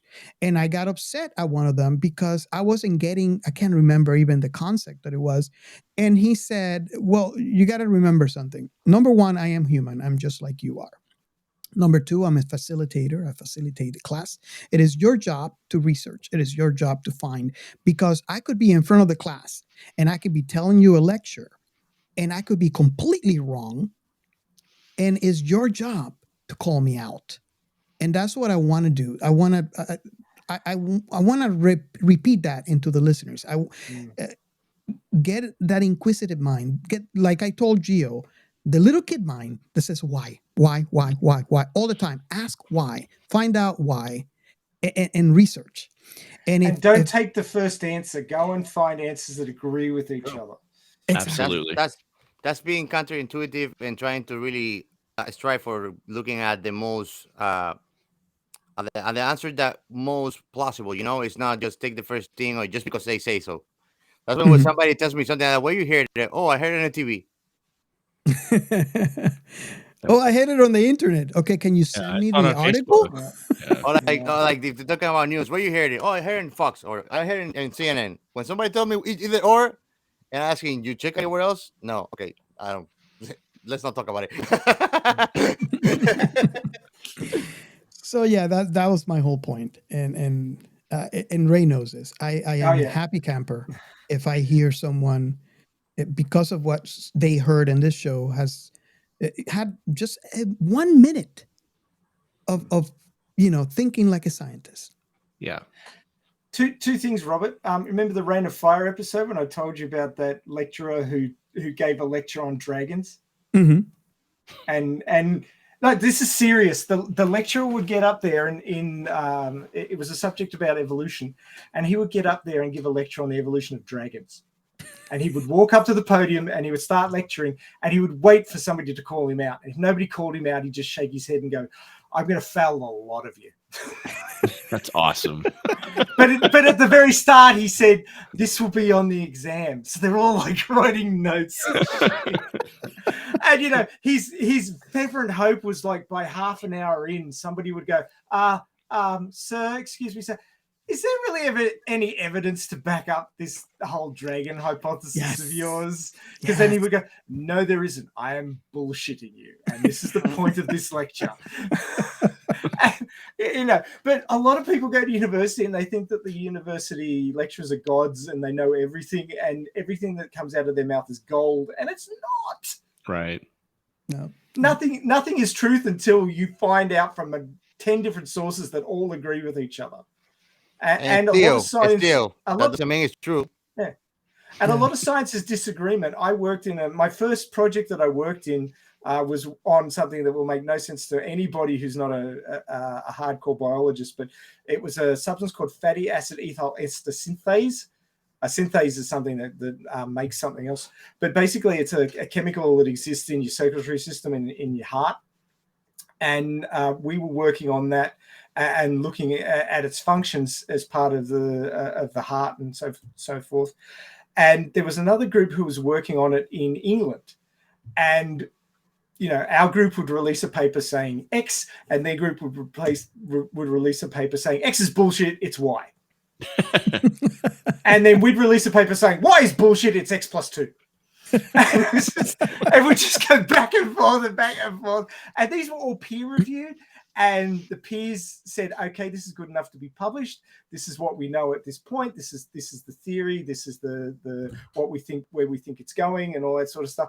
And nobody could tell which one was right because they didn't know enough about it. Right. And it happens a lot in science. So don't believe the first thing you hear. Always read around the subject and find other separate sources that agree. Mm-hmm. Yes. Because science isn't a fixed thing. Science isn't a fact. Any piece of science that you learn may or may not be outdated, and it may or may not be wrong. Exactly. And that's the beauty about science, is the fact that we, granted, we're disproving each other, but in doing that, we come up with the truth, or close enough to the truth. We move closer to the truth with all our Mhm. struggles, but we may Exactly. never find it. But we'll Yes. try and get close Yeah. as we can. Yeah. Oh, and the other thing I wanted to say is about recycling. Not all recycling is bad. Not all recycling is good. Some people are truly recycling things, and other people are just, taking the government's money and Yeah. burying it. But you may want to look into your local recycling group and see, if there's anything dodgy going on. And if it's your council level or your state level or whatever, and they've hired somebody that looks dodgy, contact them and say, look, I don't think these guys are doing the right thing. Get another contractor who's doing the right thing. There's companies that do this specifically. The dedicated government to may that. not have looked into it close enough and may have picked the wrong contractor, and they don't know that they're doing this stuff. Be a responsible citizen. If you find out that something dodgy is going on, and ask them to look into it and see if you can get that contractor changed, because contracts come up for renewal all the time and they can be changed, and not everybody's doing the right thing, unfortunately. Look, even at a house level, like you notice this little like color coding things in everything plastic that you have, bottles, hand packing. There's like a little palette of colors that actually tells you the type of plastic and how to recycle it, get rid of them, and the ones that are not to. And I mean, when I used to live in Charlotte, North Carolina, they are actually very hands-on on like recycling efforts. But for that, like I will have to actually employ a private company. And I mean, I would do that if I could have. That's what I used to do. So I mean, and you're totally right there, Ray. Like it's an individual effort as a citizen that we do. I mean, you may feel like, the wheels of government and all that stuff is way out of your league and you've got no impact upon it. But just passing on a piece of information that they may not have may change things dramatically. So don't ever think that any of your efforts are wasted. Make the effort. If it's just contacting your local government representative and saying, hey, look, I've looked into these guys and they look a bit shady, you may want to consider a different contractor next time the contract comes up, or look into breach of contract, or if you want to be harsh on them or whatever. But I don't think they're doing the right thing. Pass the information on, because if they don't know, they can't act on it. Yeah. Well, this got serious. It's I had to bring it back. I had to bring it back. Whiny ass bitch. Okay. I don't like sand. It gets everywhere. Use your force power to pull it out, you dude. It's like that old argument. Why don't Jedi just use the force to turn the other guy's lightsaber off? Because it'd be really boring. Even better. Really boring. Like even better. My brother sent me this gift. There's two Jedi's that are gonna clash swords. One of them shuts down and opens it once it crosses the other sword. Killed. Yeah, it's amazing how Captain Chaos solved the issue of like Jedi battles. But you see, Jedi can see a couple of seconds into the future, because if he can see the other guy turning his sword off and back on again, then he'll do the same thing. Yeah, there you go. And they'll both die. If Jedi can see the future, they will be rich. Just getting the lottery numbers that you will not give me.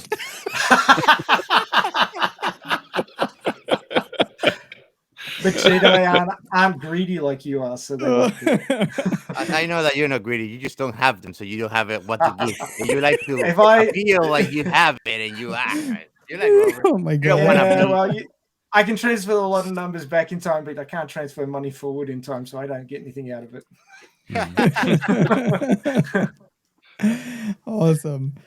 Well, thank you, DT, for coming on our show. This would be your first time, and I hope it would not be the last. I hope so too, man. This has been awesome. We have when I go to Colorado, man. Yeah, man. Awesome. Thank you so much for being on our show. We always have a blast, and thank you so much. Can you tell our listeners again your show and where they can find it? Yeah, of course. It's Space Castle. It's your clubhouse for all things nerdy. It's video games, movies, television shows, all that good stuff. The easiest way to find us is spacecastlepod.com. You'll find links to all the social media, to the YouTube channel, and to all the podcast episodes as well. and merch if you're inclined as well. We got some cool stuff there. So yeah, Really cool art. If you haven't Thank you. seen it, go check it out. Really cool art. And if you're a geek like us, you're gonna love it. Okay, well, thank you so much again for coming to our episode one more time. We hope that you enjoy this episode as much as we have. We always do. It's just always a blast. It's always a party. I hope that you agree with us and then you come back more times and for future episodes. Thank you so much again, and we'll see you later. Bye. Bye.